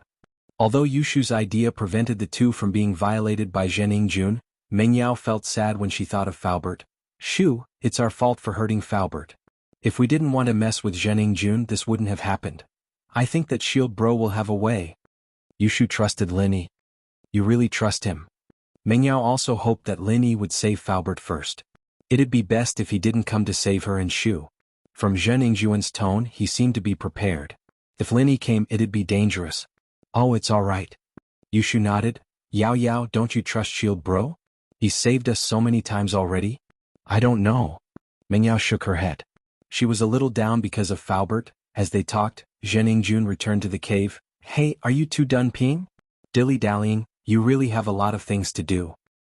"Oh, I'm done. Is there anything else?" Yushu asked. "What is it?" "Of course it's us." Zheningjun chuckled and a trace of desire flashed across his eyes. "I don't think you can do it today," Yushu said regretfully. "Can't do it? You think I can't do it? If I say I can, then I must." Zheningjun was amused by Yushu's words. She was already in his hands and she was still saying such childish words. "No, I mean we're here for that," Yushu said with a shrug. "Doing that? Which one?" Zheningjun froze for a second and reacted immediately. He looked at Yushu in disbelief. Really? Are you lying to a ghost? But you're not a ghost. Yushu shook her head. If you don't believe me, look over there. There's our sanitary napkins. Chapter 882. Successful deception. Jianghu had a problem since he was young, and that was getting dizzy when he saw the blood. He quickly stood up, but he still couldn't believe that the two of them could do that together. How could there be such a coincidence? Jianghu didn't doubt the authenticity of the sanitary napkin on the ground because the light in the cave was dim and he couldn't see if it was blood or something else. All he thought was that it didn't make sense for the two of them to do it together. You two came together? Jianghu frowned as he looked at Yushu and Meng Yao. Yeah, actually, we're Lin Yi's first and second wives and we always do threesomes together. In order to ensure that we can do it for 25 days a month, we purposely mixed our periods with medicine. Yushu said shyly with a serious face. Jianghu froze. You're not *S. Of course not. Yushu looked at Jianghu in disdain. We're already 18 years old, how can we still be *S? Jianghu was confused by Yushu and didn't know if she was telling the truth or not. However, Meng Yao did say that if he touched them, Lin Yi would kill him. Could they really be Lin Yi's first and second wives? Wasn't Lin Yi a bodyguard? That's right, a master of medicine like Lin Yi would be treated like a VIP no matter where he went. Even Master Bing respected Yao Wang, so how could Lin Yi be willing to be a follower for two girls? Jianghu didn't believe that Lin Yi had nothing to do with them. Now it seemed like Yushu wasn't lying. You're not lying? Take off your pants, let me check. Jianghu would believe it if Meng Yao did it, but Yushu was too cunning and he didn't believe her. Oh okay. I'll show it to you, turn around first. Yushu said to Jianghu. Don't play tricks, take off your pants and let me see. Jianghu naturally wouldn't turn around as he was afraid that Yushu would play tricks on him. Okay, I'll take it out for you to see. Yushu turned around and quickly took out something from her pants and passed it to Jianghu. Here? Jianghu was shocked when Yushu handed him something bloody. He subconsciously moved back and took a closer look. It was indeed a sanitary napkin with blood on it. He quickly waved his hand. Take it away, take it away. He had a phobia for blood and the sight of it made him dizzy. But now he believed Yushu's words. These two really did it. Yushu threw the bloody sanitary napkin to the side and waved her hand, scaring Jianghu into hiding again. Actually, if we didn't do it, we wouldn't mind being played with by you as long as you don't tell Lin Yi. Yushu said regretfully, but the day you chose isn't good, why don't you wait a few days? We're in your hands anyway, it doesn't matter if you wait a few days. Fuck. So fucking unlucky. How can it be red? Jianghu saw that he had no chance and ignored Yushu. He tied Yushu's hands and feet together while cursing and tied Meng Yao's hands and feet again. He instinctively rejected blood, so after tying the rope, he didn't want to stay here any longer. He stood up and walked out of the cave. However, as soon as he reached the entrance of the cave, Jianghu burst into laughter again. Wah! It seems like even the heavens want me to be rich. Jianghu suddenly remembered that if he didn't touch Meng Yao and Yushu, didn't Pengzhan promise him another 50 million? Now that he calmed down and thought about it, 50 million to play with two girls and they weren't virgins? That was a huge loss for him. Money was the best. With 50 million he could get any girl he wanted. Jianghu gave up on the idea of violating Meng Yao and Yushu and became more rational. The more he thought about it, the more he felt that it wasn't worth it. Fortunately, these two girls were popular. Otherwise, he would have lost 50 million yuan just because of that moment of pleasure. Jianghu picked up his phone and dialed Pengzhan's number again. Pengzhan wanted to discuss a plan with Lin Yi after receiving the call, but Lingshan's call came before he could even open his mouth. The kidnappers asked for 200 million? Pengzhan said after Lingshan and Lin Yi hung up. The kidnappers asked for 200 million? Then give it to him. I'm just afraid that he won't be able to spend it even if he takes it, Lin Yi said indifferently. I also think so. As long as Yao Yao and Shu are safe and sound, no matter how much money it is, I will give it to him. Pengzhan sighed, but it sounds like a kidnapper. He has other intentions towards Yao Yao and Shu. This was what he was most worried about. He hoped that the two girls could buy as much time as they could and wait for him to save them. That Shu girl was smart, she should be able to think of a way to deal with this situation. As the two were talking, Pengzhan's phone rang again. Pengzhan looked at the caller ID with a serious expression. It was still the same number with a bunch of zeros. He picked it up seriously. Hello? Mr. Chu, after careful consideration, I've decided to accept your suggestion. 250 million, I won't hurt your daughter and her best friend. What do you think? Zhening Jun was glad that he didn't have sex with Meng Yao and Yushu. If he did, he would lose the money. Okay, I agree. 250 million it is. Peng Zhan was surprised and happy after hearing Zhening Jun's words. He had already prepared for the worst and didn't expect the kidnappers to agree to his suggestion.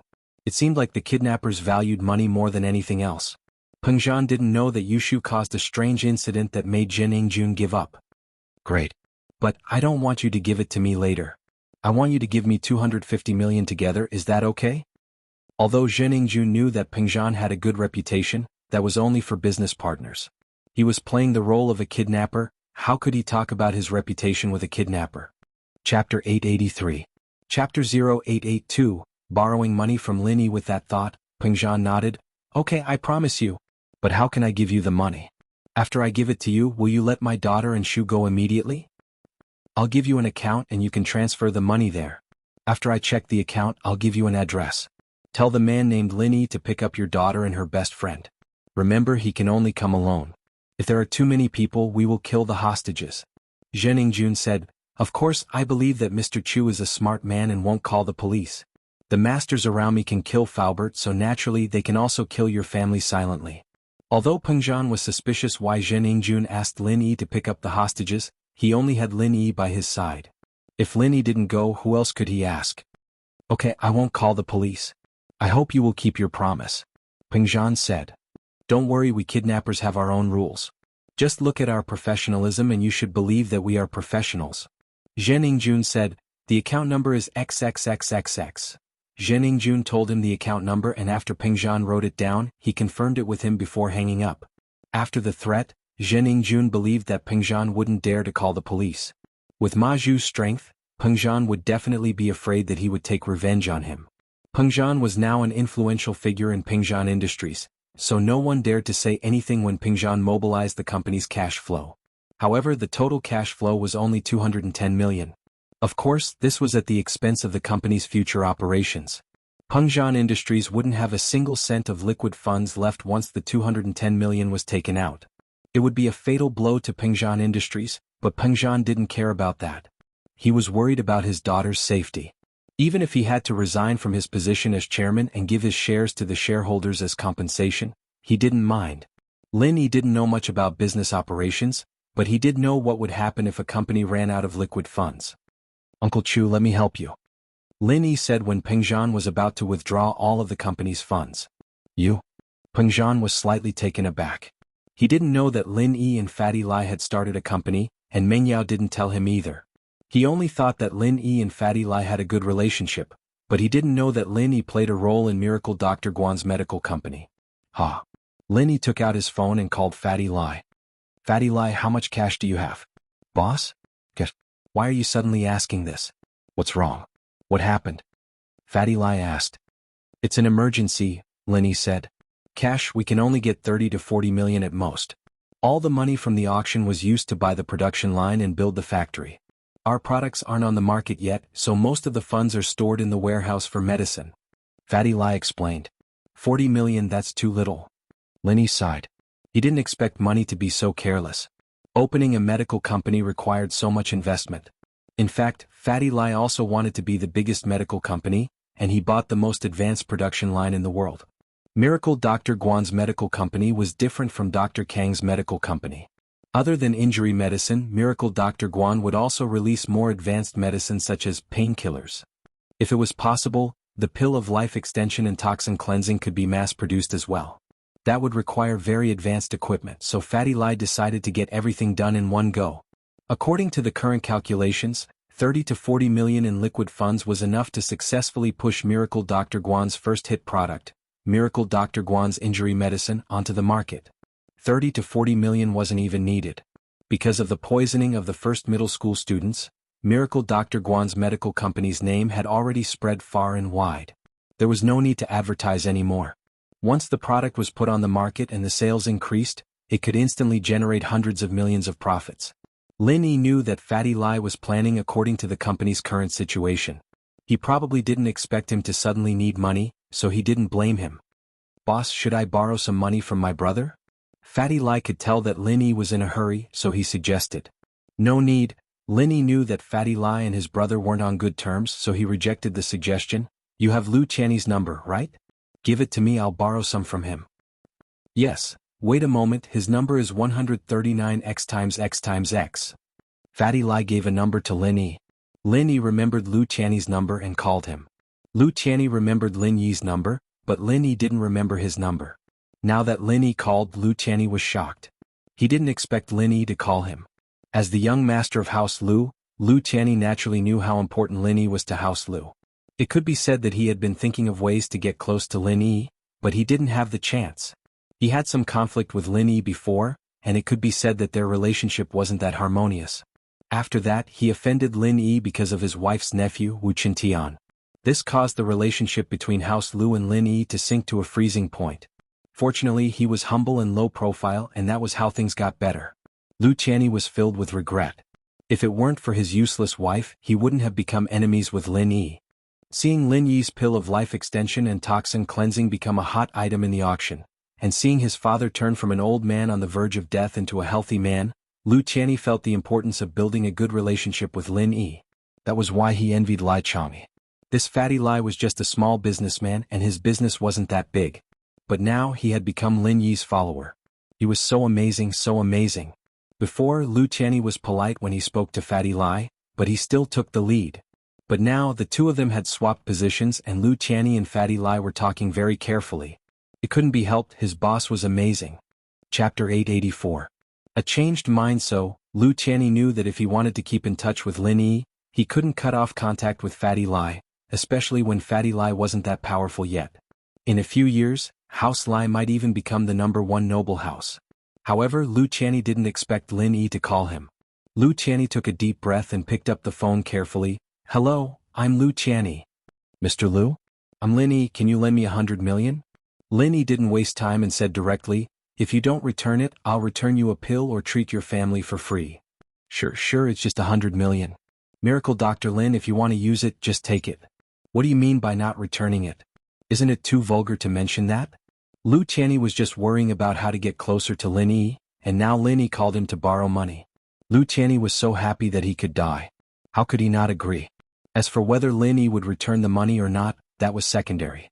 Building a good relationship with Lin Yi was the most important goal. Thank you in advance. I'll text you an account number and you can transfer it to me, Lin Yi said. Okay, no problem. Lu Qianni agreed quickly. These days there weren't many people who begged others to borrow money, but Lu Qianni was definitely one of them. He didn't even want Lin Yi to return the money. Lin Yi didn't say anything and hung up. Peng Zhan's eyes widened as he looked at Lin Yi in disbelief. When Lin Yi and Fatty Lai were on the phone, he heard it from the side. When he heard that Lin Yi wanted Lu Qianni's number, he thought he heard it wrong. Who was Lu Qianni? The young master of Yinjing's noble house. Lin Yi wanted to borrow money from him? Did he hear it wrong? However, after Lin Yi called Lu Qianni, Peng Zhan realized that what he heard was the truth. Lin Yi really did borrow 100 million from Lu Qianni, and it didn't take any effort or persuasion at all. The guy seemed to be very happy to lend the money to Lin Yi. Uncle Chu, I borrowed 100 million from Lu Qianni first. Don't use all of the company's liquid funds, it'll affect the company's operations, Lin Yi said with a smile as he looked at the shocked Peng Zhan. Yinjing's house lose Lu Qianni? Peng Zhan still couldn't believe it. That's him, Lin Yi nodded. Give me the account number, I'll have him transfer the money over. Peng Zhan took in a deep breath. He didn't think that Lin Yi would have been in Songshan for such a long time already. It was no wonder why he didn't put House Yu in his eyes back then, even daring to kill House Yu's men. As it turned out, Lin Yi borrowed 100 million from another noble house's young master in such a calm and unquestionable tone, and the guy was happy to lend it to him. With Lu Qianni's 100 million, Peng Zhan easily transferred the remaining 150 million to the kidnapper's account number. About 10 minutes later, the kidnapper called again. It was still the same number that was full of zeros. Peng Zhan picked up the phone. Hello? Mr. Chu, you have a good reputation, the ransom isn't so quickly. Zhen Yingjun was a little excited. He didn't know that being a kidnapper had such a bright future. He got 250 million just like that. Even if his father worked hard as a pirate, he wouldn't be able to get that much money in a year. If he kidnapped more people in the future, wouldn't he have an endless amount of money? When can I see Yao Yao and Shu? Peng Zhan sighed in relief when he heard that the kidnapper didn't intend to go back on his words. Since Mr. Chu is so straightforward, how can I disappoint you? I'll tell you the address and you can tell Lin Yi to pick them up, Jun said. But I hope Mr. Chu remembers my words, don't call the police, or you'll have to bear the consequences. No problem, I just hope that my daughter and Shu are safe, Pengzhan said solemnly. South Mirror Mountain, there are 2 cars at the foot of the mountain, a Mercedes-Benz 600 and a Toyota Previa. Just get someone to follow the road in front of the 2 cars. Jun said. Okay, I'll remember it. Pengzhan knew about South Mirror Mountain, but he didn't expect the kidnapper to bring his daughter to such a desolate place. It wouldn't be easy to find them with just the police force. Jun didn't say anything else and hung up the phone. He was waiting for Lin Yi to come and give Lin Yi a fatal blow, making him stay in South Mirror Mountain forever. He got the money, but the hatred between Jun and Lin Yi hadn't been resolved yet. How much did this guy make him suffer? He must make him pay back 10 times, 100 times. South Mirror Mountain Lin Yi, they specifically asked you to bring Yao Yao and Shu back. Pengzhan hesitated and said to Lin Yi, I feel like they're plotting something. Otherwise, why didn't they just release Yao Yao and Shu directly? Why did they ask you to go? Maybe they want to deal with me. Lin Yi said indifferently, if I'm not wrong, I already know who did this. Oh. Pengzhan froze and asked, Jun. Lin Yi said, it can't be House Yu. From what I can see, it can only be House Jin. House Jin? House Jin of Donghai? Jin Dazhou? Since when did you guys offend someone like that? Pengzhan paused. He didn't have any interactions with Jin Dazhou, let alone any grudges. Lin Yi briefly told Pengzhan about what happened in the billiard room that day and how Jun lusted after Meng Yao and Yushu, as well as how Jun punished him after they left. Pengzhan shook his head and smiled bitterly. He didn't blame Lin Yi because strictly speaking, it was Yushu's fault and it had nothing to do with Lin Yi. Lin Yi, you're saying that other than money they also want to deal with you? Pengzhan thought for a while and said seriously. That should be the case. Although Shu asked me to do it, I'm the one who carried it out. Jun might hate me to the core. That master is probably waiting for me on the mountain. Lin Yi shrugged, it's far from the city, no one will notice if something happens there. It's a good place to kill. Chapter 885. Moving separately, this was obviously a trap. Since they saw through it, how could they go in? Ha, Uncle Chu, you're thinking the wrong way. I mean, there's no one there, it's perfect for me to kill them. Lin Yi smiled and said casually. Oh, you're confident? Pengzhan paused after hearing Lin Yi's words. Yes, Lin Yi nodded and said confidently. In fact, he didn't. However, he couldn't ignore Meng Yao and Yushu. He only said that to reassure Pengzhan. Lin Yi could only take it one step at a time. There was no one in Songshan who could help him, and the enemy had masters. Lin Yi could only face them alone. That's good. Pengzhan didn't suspect anything. Seeing Lin Yi's confidence, he finally relaxed. I was worried that you wouldn't be able to handle it. I'm relieved now. Haha, time is of the essence. Uncle Chu, I'll leave first. Lin Yi didn't say much and walked towards the door. Woof woof. General Wei Wu barked twice behind Lin Yi. Lin Yi's footsteps paused for a moment. He smiled and waved at General Wei Wu. Come with me. Wasn't this a ready-made helper? Who would have thought that a dog was a golden-class dog? It was a wolf in sheep's clothing. Even if Lin Yi brought a dog to Nanjingzi Mountain, he didn't go against Zhen Yingjuan's suggestion. Only Lin Yi could go alone. Because the other person wasn't a human, but a dog. General Wei Wu wagged its tail excitedly and followed Lin Yi. Pengzhan naturally didn't know that General Wei Wu had turned into a golden-class dog. He thought that Lin Yi brought General Wei Wu with him to make it easier for him to find Meng Yao. Just like last time at Mount Shuangyin, Lin Yi brought General Wei Wu with him to track Meng Yao's scent. Lin Yi got on Yushu's yellow beetle and set the GPS to Nanjingzi Mountain. The man and dog made their way there. On Lingshan's side, with Lin Yi's rejection, she naturally couldn't do anything. The other party was obviously a master, and she didn't know if she'd be helping or causing trouble. Since Lin Yi said he didn't need her, she could only wait anxiously in the police station. Fortunately, Pengzhan hadn't pressured the police through anyone, and there was no news of him at all after he returned. South Mirror Z Mountain, this was the first time Lin Yi came to this place. He didn't know there was such a mountain near Songshan. The foot of the mountain was very desolate. There were no houses and no buildings. There were only some fire prevention slogans and warning signs that it was dangerous to go up the mountain. Not far from the mountain road, 2 cars stopped. It was the 2 cars that Jin Yingjun mentioned. Lin Yi got off the car and patted General Wei Wu's head. We'll split up later and act according to the situation, understand? After General Wei Wu leveled up, it understood human nature better. It nodded, but Lin Yi wasn't sure if it really understood. Before it leveled up, Lin Yi already felt that this dog wasn't simple. It wasn't a normal dog, and now he felt that this dog's IQ was even higher than before. The steep mountain road was nothing to Lin Yi, let alone General Wei Wu. It didn't even walk on the mountain road. Instead, it jumped around the trees and rocks on the side of the road and disappeared quickly. Lin Yi arrived at the top of the mountain, and saw a few people in the open space at the top of the mountain. One of them was Jianghu. Beside him was a middle-aged man in a white robe. He was tall and strong like a pillar. Behind Jianghu were two bodyguards in black. On the left and right of the bodyguards were Mengyao and Yushu. Both of their hands and feet were tied up. However, Lin Yi breathed a sigh of relief. It seemed that the two of them weren't hurt. "Lin Yi, you're finally here." Wahaha. Jianghu wasn't an idiot.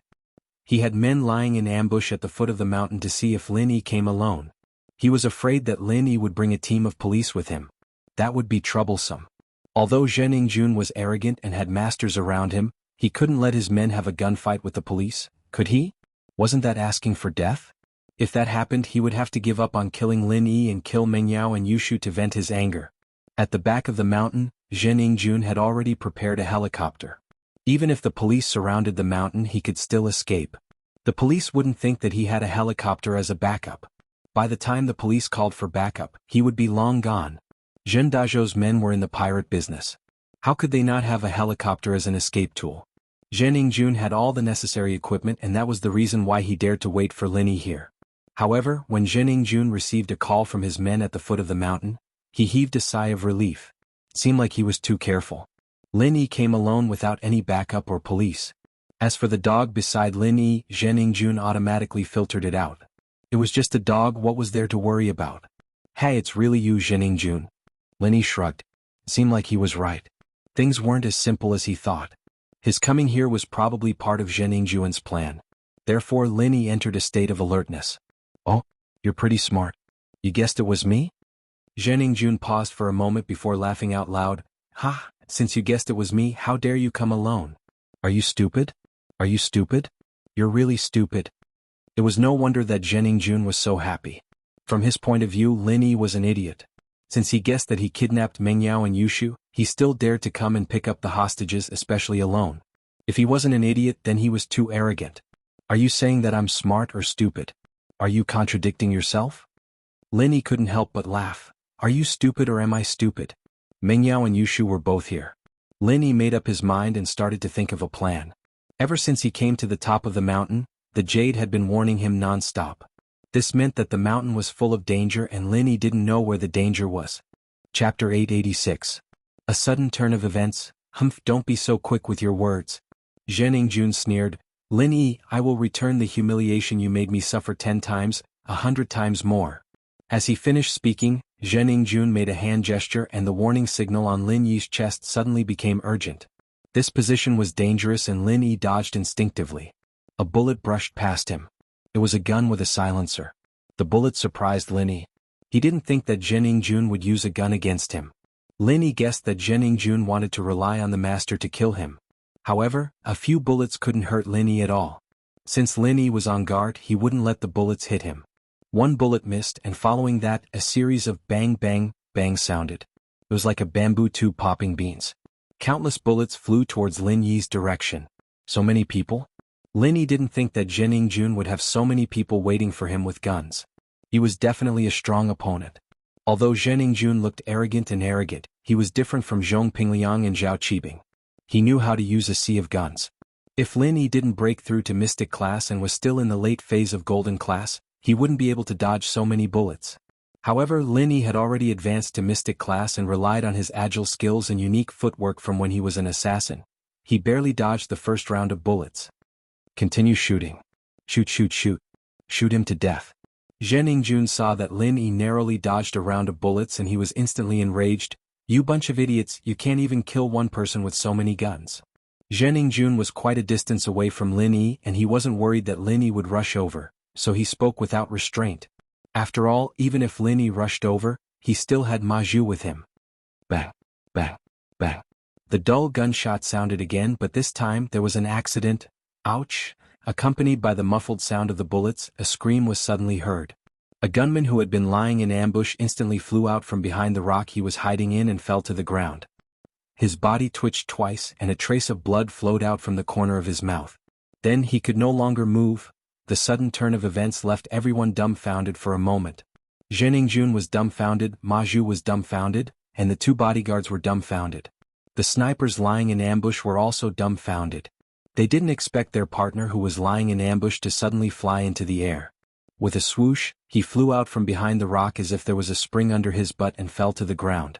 No one knew if he was dead or alive. However, just as they were wondering what was going on, an accident happened again. Ouch! Another scream. Another gunman who was lying in ambush completed his dream of pretending to be a Superman. With a swoosh, he flew out and fell to the ground. This time he didn't even twitch and fainted. No one knew if he was dead or alive. What's going on? What's going on? Linny, did you bring someone? Zhenningjun's face instantly showed vigilance. No matter how stupid he was, he knew that an accident happened and this accident must have something to do with Lin Yi. I didn't.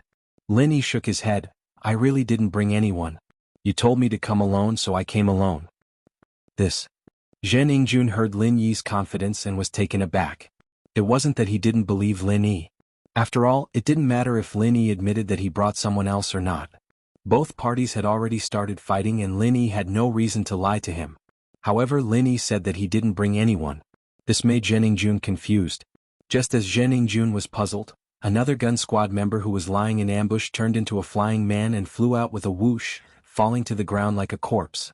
The enemy has helpers. They don't seem to be human. Ma Zhu frowned as he said word by word.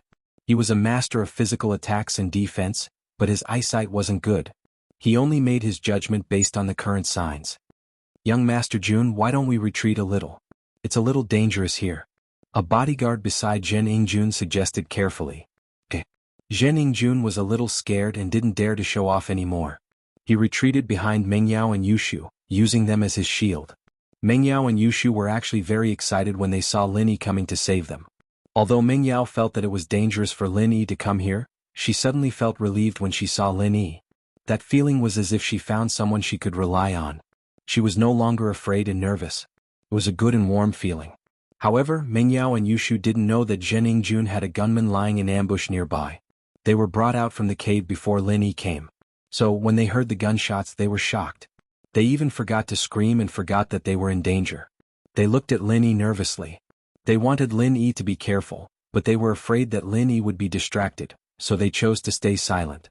When they saw that Lin Yi successfully dodged the bullets, Mengyao and Yushu heaved a sigh of relief. It seemed that Lin Yi was quite powerful. Zhenningjun thought that he could kill Lin Yi with a gun? It was impossible. Then Mengyao and Yushu saw Zhenningjun's men flying out from their hiding places one by one and falling to the ground. They were as surprised as Zhenningjun, but a strange light flashed across Mengyao's eyes. Shu, it looks like General Weiwu? Mengyao whispered to Yushu with uncertainty. Yushu heard Mengyao's words and rubbed her eyes in disbelief. What the hell, you're influenced by the company you keep. General Weiwu has been with Shield Bro for a long time and has become so fierce. He's almost like a shield dog. Chapter 887. The General is powerful. Whoosh.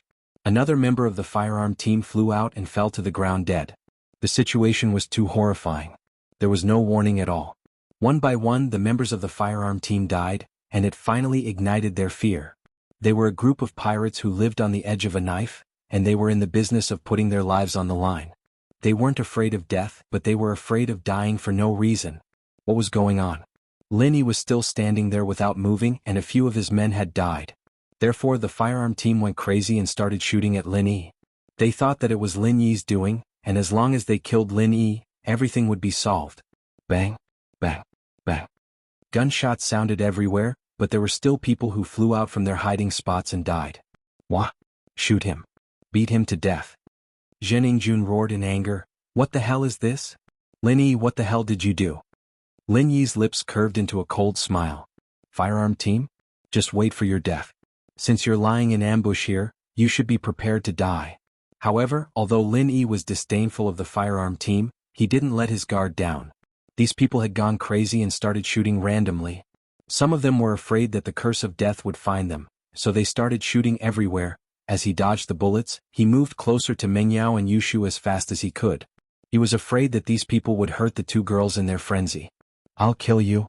Zhang Wushan was a small leader in the firearm team, but he was on the verge of a mental breakdown. He didn't know what to do as he watched his comrades die one by one, especially when his brother Jianghu fell to the ground and died. Zhang Wushan was completely insane. He didn't care about hiding anymore and jumped out from his hiding spot. He held his gun and started shooting randomly. He lost his mind and couldn't differentiate between friend and foe. He even shot at Zheng Ningjuan's direction. Zheng Ningjun was shocked and quickly hid behind Meng Yao and Yushu. As Zhang Wushan's gun sounded, Lin Yi frowned. He didn't care about anything else and ran towards Meng Yao and Yushu. This was because Zhang Wushan's shot was aimed at Meng Yao's direction. With his current shooting angle, he would definitely hit the miss if there were no accidents. Lin Yi didn't have time to warn Meng Yao as her hands and feet were tied up. It was impossible for her to run away. Lin Yi gritted his teeth and jumped in front of Meng Yao. At the same time, a bullet pierced into Lin Yi's thigh. Damn. Lin Yi sweated. Why was it still this part? Last time in the bank, he was shot in the thigh and Lin Yi was very embarrassed when he went to the hospital to get the bullet removed. He didn't expect it to be in the same position again. Ah! Meng Yao screamed. She also realized that Lin Yi was shot. He took a bullet for her? Last time in the bank, it was the same Lin Yi who was shot next to the miss, but Meng Yao didn't feel anything special at that time. But now, why did her heart hurt so much? Meng Yao felt as if the bullet had hit her heart and it was a heart-wrenching feeling. Lin Yi, how are you? Meng Yao wanted to touch Lin Yi's injury but her hands and feet were tied and she couldn't move. It's so touching, Yao sis. Shield bro took a bullet for you. You have to repay him with your body when you go back. Yushu sighed. Repay him with my body? Don't talk nonsense at a time like this. Didn't you see that Lin Yi was shot? Meng Yao didn't know whether to laugh or cry after hearing Yushu's words. She didn't know if it was because she was avoiding the question or because she was worried about Lin Yi's injury. Either way, she didn't want to talk about repaying him with her body, but Meng Yao was thinking, would she do it if Lin Yi really asked her to repay him with her body? Would she? It seemed like she would. How was that possible? Oh, Shield bro is a doctor, it's not a big deal. Yushu was calm in the face of danger. She saw that Lin Yi was still standing and there was nothing wrong with Lin Yi. He didn't even have a muscle after being shot. She knew that Lin Yi would be fine. Lin Yi was indeed fine. It was just a bullet. Yushu was right, Lin Yi was a doctor after all. He'd chosen the spot the moment he'd blocked the bullet, avoiding bones and arteries so the bullet was stuck in the muscle. It didn't matter if he didn't take it out for now. Otherwise, Lin Yi wouldn't have followed the robbers to the car and snatched their gun when he was shot. However, Lin Yi didn't have the time to think about his injury. He shook his right hand and a silver needle appeared between his fingers. Zhang Wushan was crazy and Lin Yi had to get rid of him as soon as possible. Lin Yi didn't expect Zheng Ningjuan's men to be so mentally weak. They were already scared out of their wits? Actually, it wasn't that the firearms team's mental fortitude was bad. They had been killing people at sea all day, and their guts had long been trained to be bigger than a basketball. It was just that today's situation was too strange. They weren't afraid of being hacked to death with a knife, and they weren't afraid of being shot in the head, but this kind of flying man style of death was the first time they had seen it. It was too scary. Lin Yi wanted to kill Zhang Wushan, but before he could shoot out the silver needle, General Wei Wu jumped out and agilely jumped behind Zhang Wushan. Its 4 legs stamped on Zhang Wushan's back and Zhang Wushan was sent flying like his comrade. He fell to the ground and died on the spot. Yao sis, General Wei Wu is so awesome. Yushu knew that General Wei Wu was the one who killed the firearms team, but she was still shocked when she saw it with her own eyes. Meng Yao widened her eyes and looked at the General Wei Wu she raised for 10 years. How could it be like this? Why didn't she realize that General Wei Wu had such a powerful side? It seemed like it was different after Lin Yi healed it last time.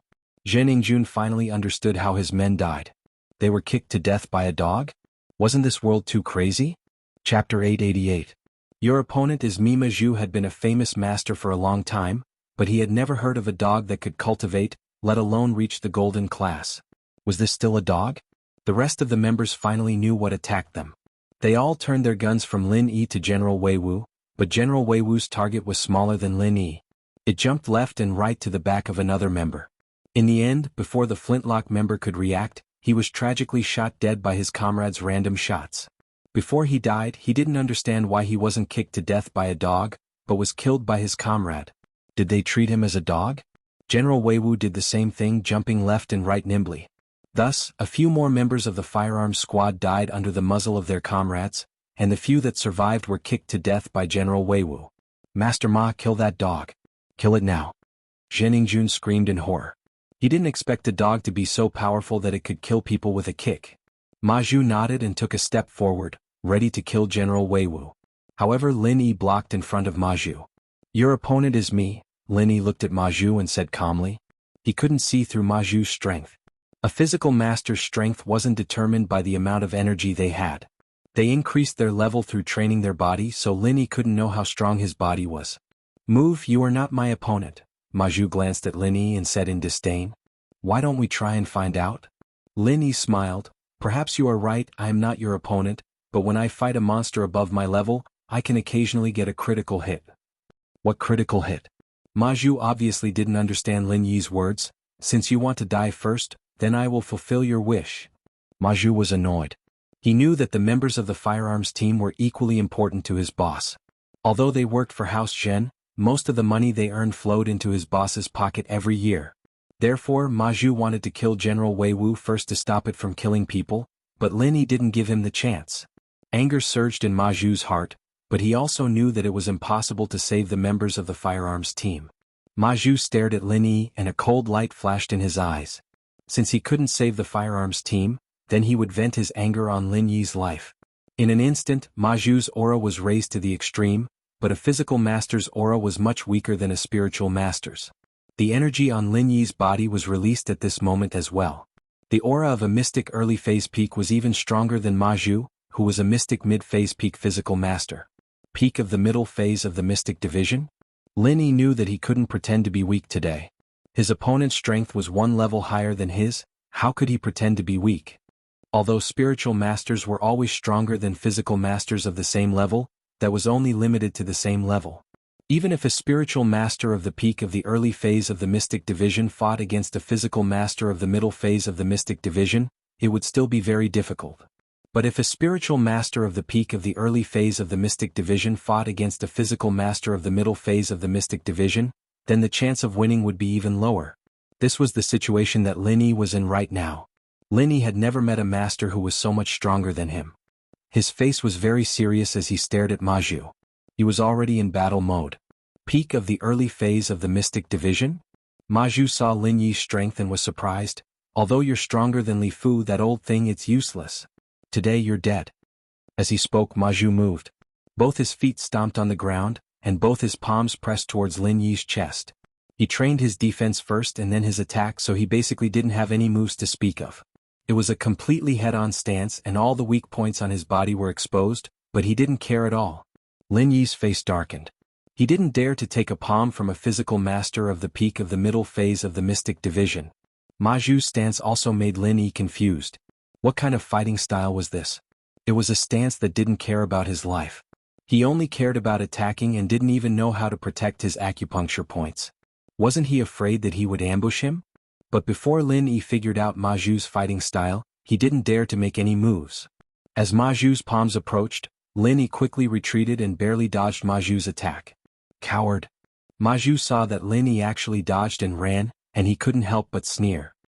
His tall figure suddenly turned into a black shadow again and rushed towards Lin Yi. As expected of a physical master of the peak of the middle phase of the mystic division. Before Ma Zhu's figure even arrived, the strong wind that he brought up already made Lin Yi's face hurt. Lin Yi frowned. Just dodging wasn't a solution, but Lin Yi didn't dare to fight Ma Zhu head-on. Ma Zhu's strength had already been proven by Faubert. Lin Yi's brain was working quickly to think of a countermeasure. Go to hell. Ma Zhu saw that Lin Yi kept retreating and he felt great. He roared, turned his palms into fists and punched towards Lin Yi again. He couldn't dodge anymore. Lin Yi knew that dodging wouldn't solve the problem. Therefore this time Lin Yi didn't dodge. Instead he stood where he was as if waiting for Ma Zhu to take his punch. Ma Zhu sneered as if he could already see Lin Yi being beaten into a pile of mush by him. I'm not afraid of you not attacking. I'm afraid that you'll keep dodging. Ma Zhu knew his own strength. He wasn't afraid that Lin Yi would ambush him, but he was afraid that Lin Yi would play hide and seek with him. He was already a practitioner of the 8th level of the Golden Shield, and his bones were as hard as steel. Normal methods couldn't do anything to him, unless he could find his weak spot and break it. However, how could a normal person find his weak spot? Even his boss didn't know about Ma Zhu's weak spot, let alone Lin Yi. Ma Zhu didn't dare to be careless against a master of a higher level, But against an opponent like Lin Yi who was one level lower than him, Ma Zhu wasn't afraid at all. It didn't matter if it was an internal style or an external style, as long as the opponent wasn't strong to a certain extent, it wouldn't be able to cause any damage to Ma Zhu's body. Of course, Lin Yi didn't know that Ma Zhu was a practitioner of the Golden Shield. If he knew, he wouldn't have taken the risk. Chapter 889. Between a rock and a hard place, Ma Zhu was strong, but he wasn't fast enough. This was the conclusion that Lin Yi came to after observing Ma Zhu's 2 attacks. Qinggong was one of Lin Yi's strengths, so Lin Yi decided to use a sneak attack to get rid of Ma Zhu. Fight head-on? That was just to trick Ma Zhu. If he really fought head-on with Ma Zhu, then Lin Yi would be looking for death. Haha, die. Ma Zhu was proud of himself and thought that his fist was about to land on Lin Yi, but he suddenly realized that Lin Yi had disappeared. Ma Zhu was stunned. Huh? Where is he? Here. Lin Yi's words were followed by a loud bang. Lin Yi's fists landed on Ma Zhu's back. Lin Yi used all his strength in these 2 punches. He didn't hold back his strength at all. His goal was to heavily injure Ma Zhu. If Ma Zhu was an Earth-class master, then Lin Yi's attack would at most cause a light injury. But the 2 of them were only 1 level apart. Although Lin Yi couldn't kill Ma Zhu with all his strength, he would probably injure him badly. This was Lin Yi's strategy.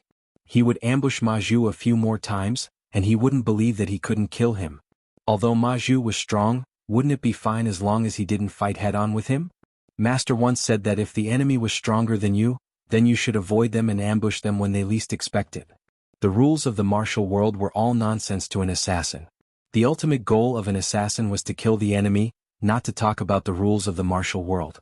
Lin Yi's fists landed heavily on Ma Zhu's back, but Lin Yi's face turned extremely ugly at this moment. Because Lin Yi felt that his fists seemed to have hit an iron plate, as if he wasn't hitting a human body. Moreover, the recoil from the iron plate was enough to make Lin Yi choke. A mouthful of blood spurted out from Lin Yi's mouth. Obviously, a portion of the force from the previous attack had rebounded back to his body. However, even though he was surprised, Lin Yi's feet didn't stop. After the attack, Lin Yi quickly retreated. As expected, just as Lin Yi dodged, Ma Zhu swung his fist and turned around, but he missed. Kid, you're pretty fast, haha. Ma Zhu laughed. How is it? You must be feeling great right now, right? TSK, you even vomited blood. Looks like your punch was quite powerful. But you didn't expect that you would suffer the consequences of your own actions, right? Ah. Lin Yi looked at Ma Zhu in shock and frowned in disbelief. At this moment, Ma Zhu didn't look like he was injured at all. Looking at him, it was as if the 2 punches weren't aimed at him. You're not injured? Lin Yi took a deep breath and stabilized his body. He smiled bitterly in his heart. He went for wool and came home shorn. Most of the force that hit Ma Zhu returned to his own body. There's no harm in telling you. My golden bell shield is already at level 8. Ma Zhu looked at Lin Yi mockingly. I'm not afraid of you hitting me. If I hit you, you'll definitely die. How is it? Fun, right? Wow. What can you do? Golden bell shield level 8. No wonder. Lin Yi came to a realization. No wonder Ma Zhu was fine after he hit him and he was the one who got hurt. He was a practitioner of Golden Bell Shield. There weren't many practitioners like him because it was a tough process before mastering Golden Bell Shield. The practitioner's mind and bones had to be exhausted and he had to suffer a lot of pain. If he didn't have a strong mind, he wouldn't be able to master Golden Bell Shield. Jiningjun saw Lin Yi retreating and vomiting blood. He immediately cheered happily. Master Ma is awesome. Master Ma is awesome. Kill this kid. Mengyao and Yushu on the other hand held their breaths. In their hearts, Lin Yi was invincible, but Lin Yi actually vomited blood. And it was when Lin Yi was attacking someone. He wasn't even attacked. That's a little strange. However, although Mengyao and Yushu found it strange, they knew that Ma Zhu was definitely stronger than Lin Yi. Because Ma Zhu didn't seem to be injured at all. Mengyao saw that Lin Yi was injured and she couldn't bear to see him injured. There was a gunshot wound on his leg. Mengyao knew that if Lin Yi didn't come to save her, he wouldn't be injured and wouldn't need to fight with Ma Zhu. Why did he protect her so much? Was it because of the 30,000 yuan salary? He didn't have to do this. Lin Yi smiled at the miss and wiped the blood on the corner of his mouth. Wait for me to kill him, then I'll bring you home. In an instant, Mengyao's eyes were wet and tears flowed out uncontrollably. He was always so nice to her, and Mengyao nodded hard. Let's go home together? Kill me? That's ridiculous. Ma Zhu snorted at Lin Yi's words. I'll stand here and let you hit me, can you kill me? Lin Yi looked at Ma Zhu alertly and thought of a countermeasure in his mind. It could be said that Ma Zhu was the strongest opponent Lin Yi met after he came to Songshan. Not only was he one level higher than him, he also practiced the Golden Shield. In other words, all attacks were useless against him. Unless Lin Yi was stronger than Ma Zhu, he wouldn't be his opponent at all. What should he do? Lin Yi fell into a dilemma. In the past, Lin Yi followed the principle of running away if he couldn't win. He didn't have any psychological burden because his master once said, "Where there's life, there's hope." However, Lin Yi couldn't leave today. If he left, what about the Miss and Shu? Could Lin Yi leave them alone? Lin Yi couldn't. Lin Yi believed that if he left, with Ma Zhu's arrogant personality, he wouldn't let Meng Yao and Yushu go. And he didn't know what Jun would do. Lin Yi silently chanted the art of dragon mastery in his mind to heal his internal injuries. However, because he didn't enter the jade space, the effect was minimal. What? You don't want to fight? If you don't want to, I'll fight you. Ma Zhu laughed and attacked Lin Yi again. Before Ma Zhu could get close to him, Lin Yi moved away agilely again. However, his eyes were filled with anxiety. He couldn't go on like this. He couldn't keep fighting Ma Zhu like this, could he? Chapter 890. He was poisoned. It was impossible for Ma Zhu to kill him, but it was even more impossible for him to defeat Ma Zhu. Lin Yi didn't even dare to attack Ma Zhu now. It would be a waste of effort if he attacked him, and it would reflect back to him. Ma Zhu saw that Lin Yi was dodging here and there, but he wasn't angry at all. He only laughed coldly, jumping up and down. What's the difference between you and that dog? If you have the guts, then keep jumping. On the other side, General Weiwu had successfully killed all the members of the firearm team. He wagged his tail and ran over, wanting to help Lin Yi. Go protect Yao Yao and Shu. You can't handle this place, Lin Yi ordered General Weiwu. In this place, even Lin Yi couldn't do anything to Ma Zhu, let alone General Weiwu. General Weiwu heard Lin Yi's words and quickly came to Meng Yao and Yushu's side. He used his teeth to bite off the ropes on them. Lin Yi looked at Meng Yao and Yushu. He was relieved after seeing that the ropes on them were untied. While he was dodging Ma Zhu, he shouted to Meng Yao, "Yao Yao, leave with Shu and General Weiwu first." But, Lin Yi, you. Meng Yao was worried about Lin Yi. How could she leave him alone and leave by herself? You leave first. If you leave, I can run away anytime. Lin Yi was panicking. After fighting with Ma Zhu for so long, he still couldn't do anything. Hee, they dare?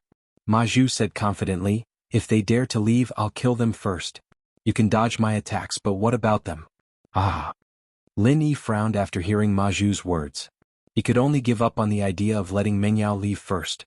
It seemed like Ma Zhu wasn't an idiot. He knew that after Meng Yao and Yushu left, there was no need for him to fight anymore. He would only stay here if Meng Yao and Yushu were here. However, there was nothing Lin Yi could do. Ma Zhu was right, he could totally leave and kill Meng Yao and Yushu right now because he wasn't afraid of his ambush. Lin Yi couldn't do anything to him at all. "We'll wait for you, we'll go home together." Meng Yao heard Ma Zhu's words and let out a sigh of relief. She didn't want to leave first. Now that she couldn't leave, she felt relieved. "Come on, shield bro. Beat the crap out of this idiot." Yushu joined in. Ma Zhu snorted coldly, but he didn't want to argue with the two little girls. What he wanted to do now was to kill Lin Yi. "Brat, let's see if you will die this time." Lin Yi dodged Ma Zhu's attack again, but it was extremely dangerous. He was almost hit by Ma Zhu's attack. What was going on? Why did his reaction become so slow? Could it be that his stamina was depleted? That was impossible? How was this even possible? He wouldn't be depleted even after running for tens of thousands of meters. He only dodged a few attacks from Ma Zhu. How could he be depleted? Ka. Lin Yi's left shoulder was scratched by Ma Zhu's palm, and a piercing pain immediately spread throughout Lin Yi's entire shoulder. Instantly Lin Yi saw his shoulder swollen. If he wasn't wrong, his bones had been fractured by Ma Zhu. Lin Yi looked at Ma Zhu in shock. What was going on? Why did his movement become so slow? He was actually hit by Ma Zhu. What was going on? How is it? Feels good, right? It's just that I didn't hit your vital parts. But it's okay, I have patience. You will slowly die from my torture. Ma Zhu looked at Lin Yi's swollen shoulder and revealed a sinister smile. Feels good, doesn't it? Lin Yi frowned. He felt that his steps were getting heavier and heavier. Lin Yi was always confident in his qigong and stamina. But now, not only did his qigong deteriorate, even his stamina was showing signs of exhaustion. Lin Yi knew something was wrong. If he continued like this, he would definitely die. He quickly started channeling the art of dragon mastery, checking his injuries. Wait. Suddenly Lin Yi found something wrong with his body. Poison. He was poisoned. Lin Yi's face suddenly turned very bad. He thought of a possibility. The bullets were poisoned? Poison? Ma Zhu was slightly stunned. Obviously he didn't know. Ah. Zhen Jun suddenly laughed after hearing Lin Yi's words. He laughed happily. I thought you weren't afraid of poison. It didn't happen for so long and I thought this poison was useless to cultivators like you. So it's just a delay. I was wondering why you became so stupid. Just because the poison is acting up. Wow. It's really poisonous. Lin Yi gritted his teeth and breathed heavily. He didn't expect Zhen Jun to be so cunning and smeared poison on the bullets. Master Ma, the poison is acting up. Kill him now. Zhen Jun didn't think there was anything wrong with what he did. From his point of view, killing Lin Yi was the most important goal. Moreover, he felt that he was extremely wise at this moment. If Lin Yi wasn't poisoned, Ma Zhu wouldn't be able to do anything to him if he jumped up and down. Although Ma Zhu was strong, Lin Yi's Qinggong was good and he couldn't do anything to Lin Yi at the moment. But now that Lin Yi was poisoned, his movements had slowed down. Lin Yi's death, from his point of view, was only a matter of time before he died. Ma Zhu nodded. Although he despised the poisoning, it was annoying that the kid jumped around in front of him and dodged every attack. Therefore it was a good thing that Lin Yi was poisoned. Was he going to die here today? Lin Yi gritted his teeth as he looked at the miss, then at Yushu. If he ran now, Lin Yi believed that Ma Zhu wouldn't be able to catch up with him. But what about Miss? But if he didn't leave, would Ma Zhu let Miss go after he killed him? He probably would, right? Otherwise, if Zhen Jun wanted to kill Meng Yao and Yushu, they would already be dead bodies before he arrived.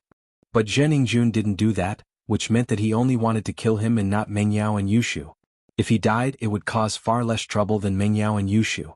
From Zhen Jun's point of view, he was only Meng Yao and Yushu's follower. It didn't matter if a follower died, but if Pengzhan's daughter died, it would be a big deal. With that thought, Lin Yi calmed down. Chapter 891. Learn to take care of yourself. My golden bell shield is flawless, unless your level is higher than mine. You're already at the peak of the early phase of Mystic Division at such a young age. TSK, what a genius. Maybe you can surpass me in a few years, but I'm afraid you won't be able to see that day. This day next year will be the anniversary of your death. Higher level. Higher. Suddenly, a possibility flashed across Lin Yi's mind. Wait. Lin Yi suddenly smiled. He looked at Ma Zhu with a weird smile. He couldn't leave today, so even if he were to die, he would drag someone down with him. Yao Shu. Lin Yi turned around and looked at Meng Yao and Yushu. Meng Yao and Yushu also noticed that Lin Yi's smile was weird and didn't know what Lin Yi wanted to do. You have to learn to take care of yourself in the future. Lin Yi smiled. Meng Yao and Yushu paused, not understanding why Lin Yi would say something like that at a time like this. However, Lin Yi didn't explain. In the next moment, Lin Yi raised his head and looked at Ma Zhu. What a joke. He had been looking for Ma Zhu's weakness but couldn't find it. He didn't expect Ma Zhu to expose his weakness in the end. What are you laughing at? Ma Zhu froze. Lin Yi's smile gave him goosebumps. Wah, Master Ma, this brat was preparing for his death. Zhen Jun suddenly laughed. He was the first to understand what Lin Yi meant. Meng Yao and Yushu immediately understood after Zhen Jun reminded them. Was Lin Yi preparing for his death? Lin Yi, go. Don't care about us, go. Meng Yao shouted at Lin Yi crazily. However, Lin Yi turned a deaf ear to him. A strange smile hung on his face, and his hands were in an extremely strange position. Tears blurred Meng Yao's vision. She didn't expect Lin Yi to die for her and Shu. The young lady shouted at Lin Yi hoarsely, You idiot! I gave you 30,000 yuan and you went to die. No wonder Zhen Jun called you an idiot, you big idiot. Yushu held Meng Yao's hand tightly, not saying a word. Although she was usually carefree, she was extremely anxious at this moment. Humph, it seems like you have some awareness. Ma Zhu laughed. Don't worry, go to hell. We won't touch those two little girls. We'll let them leave safely. Lin Yi didn't say anything. His hands were still in a very strange position. No one knew what he was doing. What do you mean by that? Do you still want to perform a heroic deed before you die? Ma Zhu looked at Lin Yi in confusion. His tone was filled with impatience. Lin Yi had worn out all his patience. He couldn't wait to kill Lin Yi in the next second. Even if I die, I want to die in a grand way. I'm going to attack. The smile on Lin Yi's face slowly disappeared as he walked towards Ma Zhu step by step. Haha, alright, since you want to attack, no problem. Ma Zhu wasn't afraid of Lin Yi. As a master of the 8th level of the Golden Shield, he didn't put Lin Yi in his eyes at all. Ha! Lin Yi's movements suddenly sped up. He rushed towards Ma Zhu, but his hands were still in the strange position. Ma Zhu's lips curved into a mocking smile. Have you played too much Street Fighter? But I have to say your move before you die looks pretty grand. As he spoke, Ma Zhu swung his right fist, ready to take Lin Yi's strange move. Maybe. What's even more grand is yet to come. Lin Yi's lips curved into a determined smile. He suddenly put his hands together and pushed them out. It looked like a move from Street Fighter. Haha. Ma Zhu's fist was about to hit Lin Yi's palms. He was about to hit Lin Yi. However, at this moment something happened. A loud boom sounded like a detonator exploding between Ma Zhu and Lin Yi. Along with the earth-shattering sound of thunder, a strong heat wave pushed Lin Yi away. The huge explosion reverberated in the valley. Zhenningjun was shocked, and Mengyao and Yushu were also shocked speechless. The heat wave from the explosion made Mengyao and Yushu breathless even though they were far away. Zhenningjun was pushed to the ground by the heat wave. Although General Weiwu was in a better condition than the three of them, he still stared blankly at the direction of the explosion. At the place where Lin Yi and Ma Zhu stood, dust flew everywhere. The sky was filled with flying sand and stones. They couldn't see what happened. The destructive energy shook the entire mountain. No one knew what happened. Zhenningjun opened his mouth wide and stared at the place where the explosion happened. He hoped that it was the shock brought by Ma Zhu killing Lin Yi. However, Zhenningjun didn't know why, but he felt that something was wrong. He felt that there was something wrong with this. How could Ma Zhu cause such a huge commotion? But if it wasn't Ma Zhu, was it Lin Yi? That was even more impossible, right? Yao sis, where's Shield bro? Will he be okay? Yushu stared at the scene of the explosion blankly. She sounded sad. Mengyao didn't say anything. She didn't know what kind of feeling she had in her heart. Did it happen? Did it finally happen? Did Lin Yi die with his opponent? That was the only thought in Mengyao's mind. Lin Yi's words seemed to be ringing in her ears, telling them to take care of themselves in the future. In the next moment he disappeared? No. Mengyao couldn't accept the reality in front of her. Lin Yi couldn't die. However, at this moment Mengyao lost her voice. She didn't know what to say and she didn't know what to say. Things had exceeded her expectations. It was too much. She had never experienced a life and death parting like this. At this moment, her fragile heart was broken. The flying sand and pebbles that filled the sky finally dissipated slowly. The dust in the air also became lighter and lighter. Amidst the scattered pebbles, a figure stood upright. Although he was not tall, his entire body was emitting a formidable aura. His shirt had already been torn to shreds and his exposed upper body was covered with streaks of blood. It was a ghastly sight. It seemed like a gust of wind could blow him down, but when the wind blew, the figure still stood straight. Chapter 892. Energy Bomb, ha.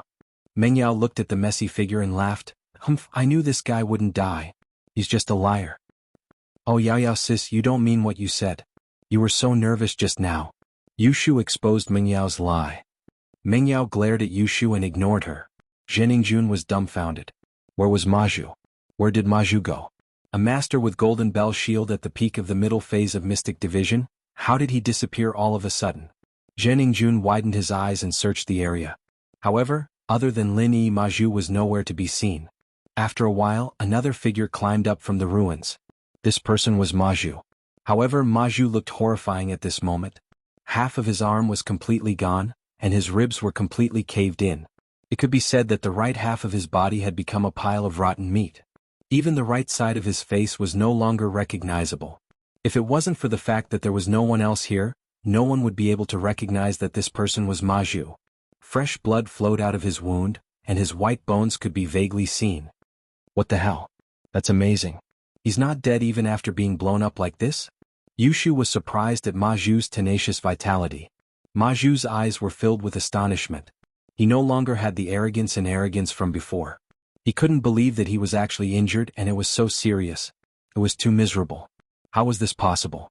He was a master with the 8th level of Golden Bell Shield and Lin Yi was only a spiritual master at the peak of the early phase of Mystic Division.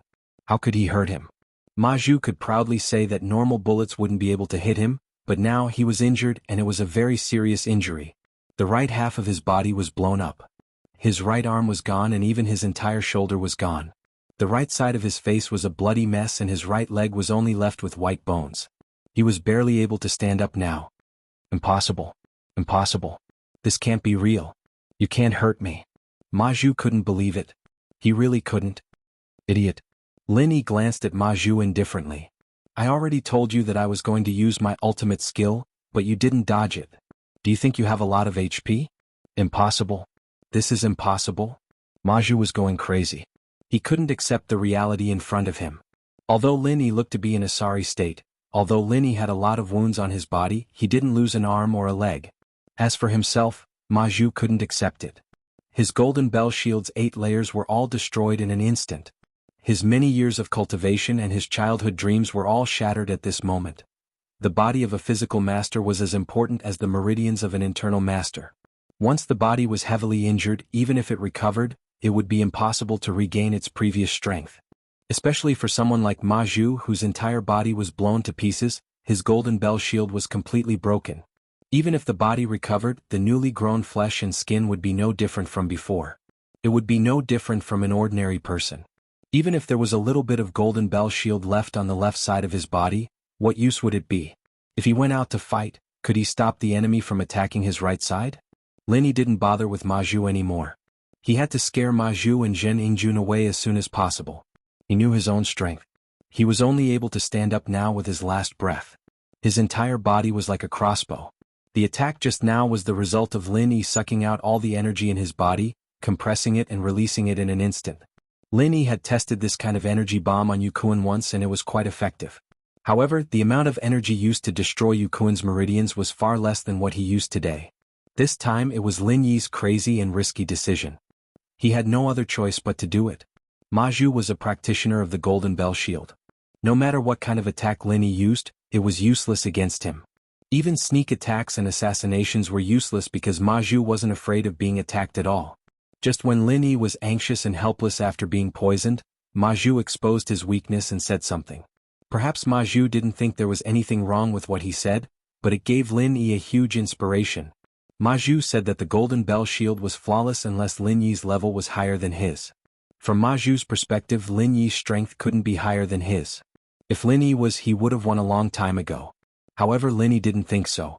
Although his strength wasn't as high as Ma Zhu's, after the energy was compressed, the power it produced was multiplied. Ma Zhu had the Golden Bell Shield to protect his body. Lin Yi couldn't use the energy to destroy Ma Zhu's internal organs and meridians like what he did to Yukuan. He could only use a bigger explosion of energy to destroy Ma Zhu's body. Lin Yi wasn't sure if this method would work, and he wasn't sure what kind of negative consequences it would bring to him.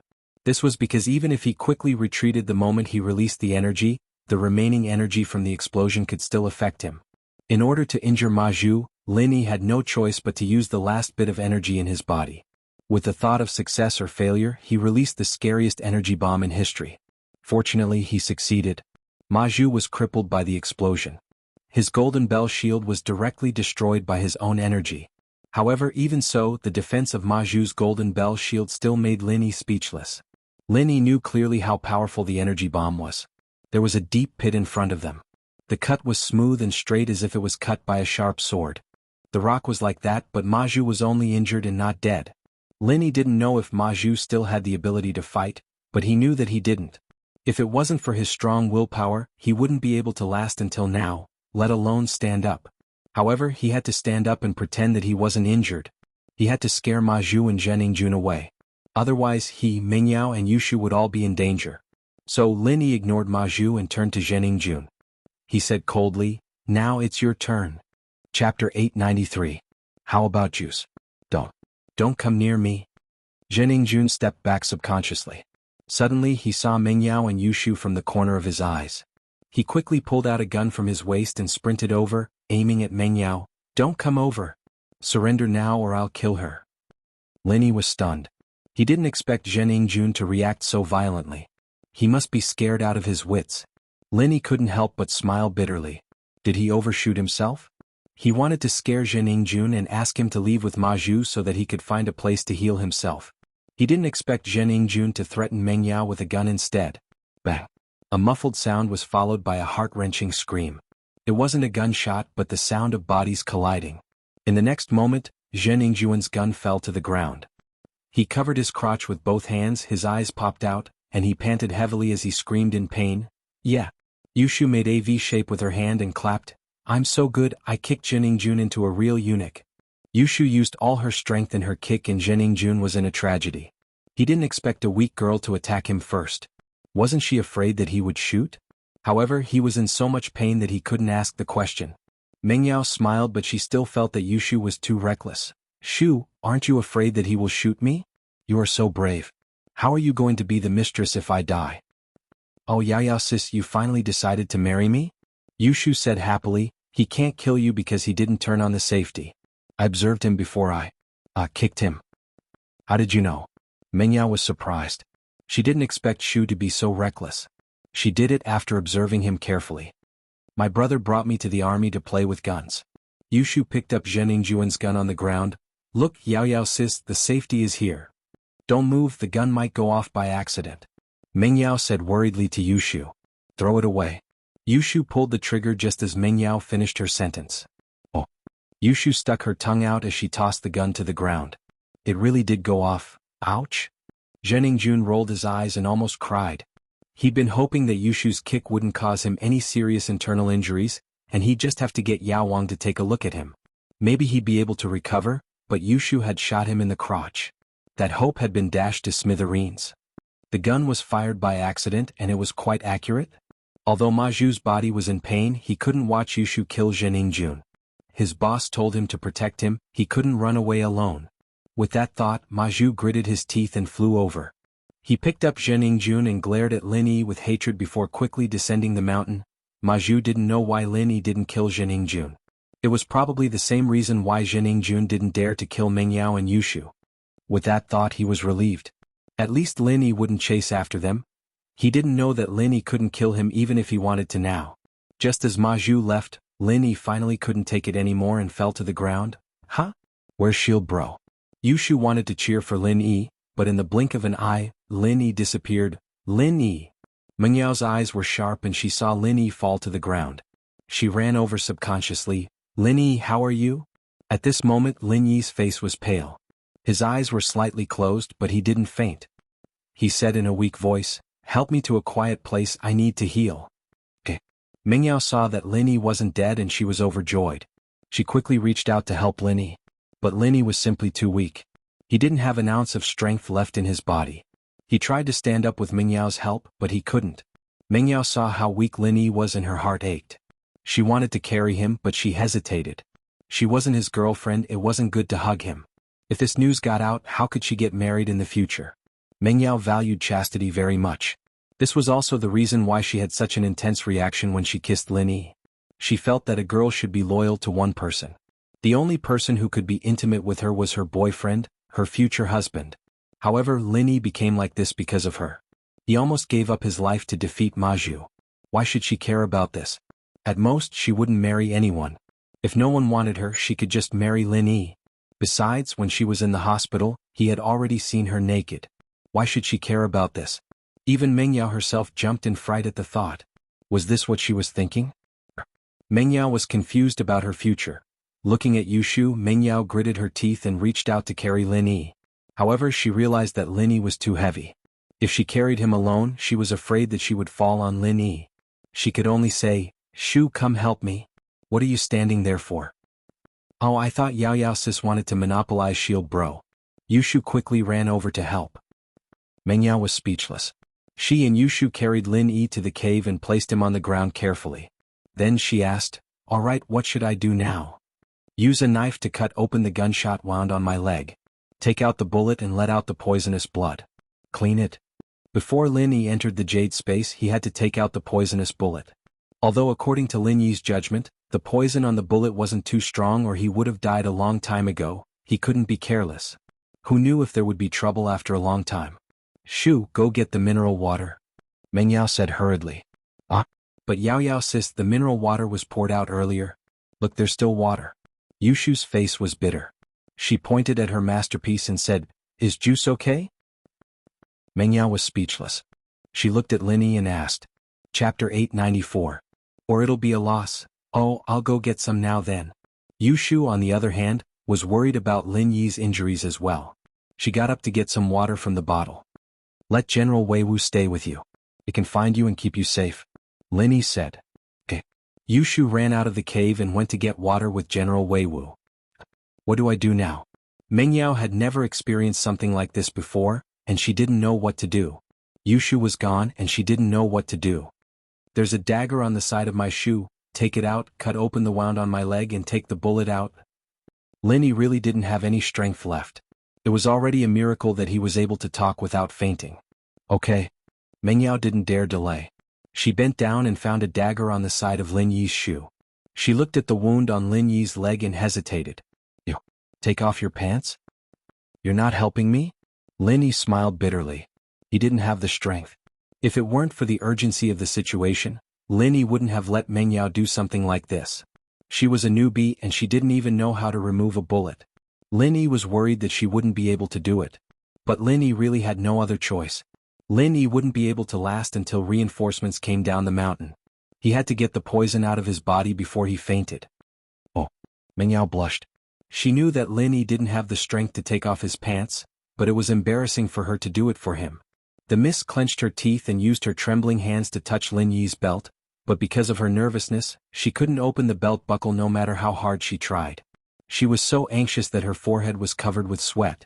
She didn't want to waste time, but the more anxious she was, the more mistakes she'd make. Meng Yao almost bit her lip. There's a bayonet at the side, just open it. Lin Yi looked at Missy's flushed face and really wanted to bite her. And she's so cute. Oh. Meng Yao followed Lin Yi's instructions, a little embarrassed. She unbuckled the belt, but her movements paused. The eldest miss had never thought that one day she would have to take off her pants for a man. However, this scene did not happen on their wedding night, but in a run-down cave. Moreover, the two of them were not going to do such a beautiful thing. Meng Yao clenched her teeth and pulled down Lin Yi's pants.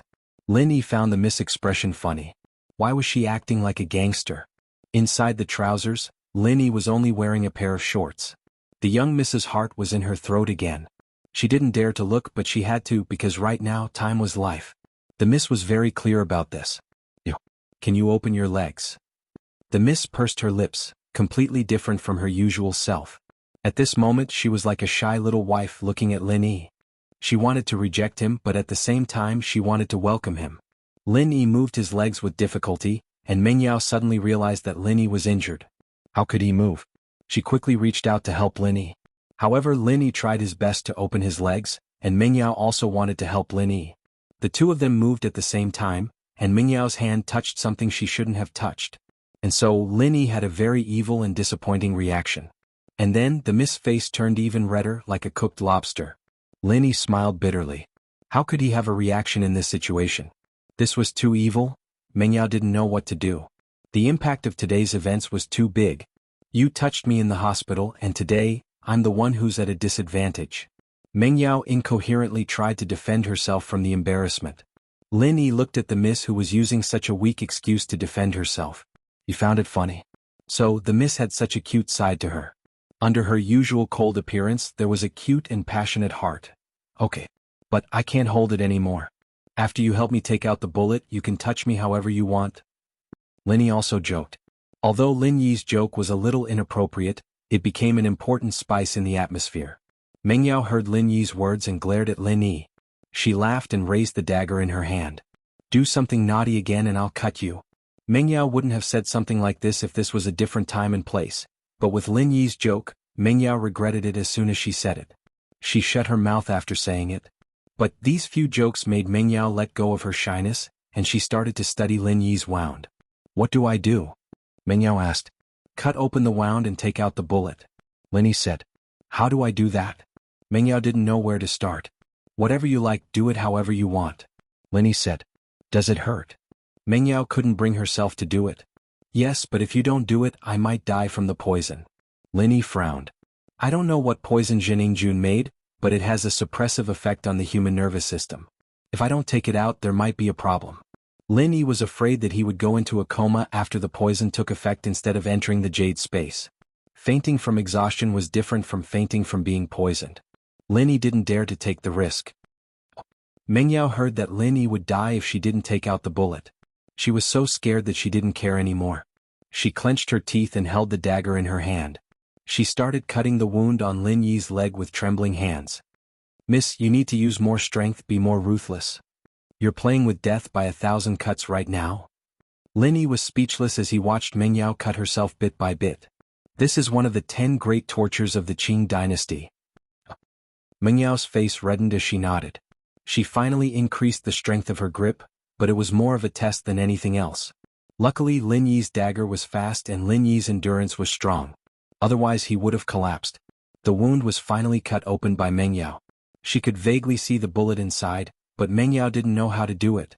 After all, she didn't have any tools like tweezers. She couldn't just use her hands to cut it, could she? Now I can see the bullet, but how do I take it out? Meng Yao asked hesitantly.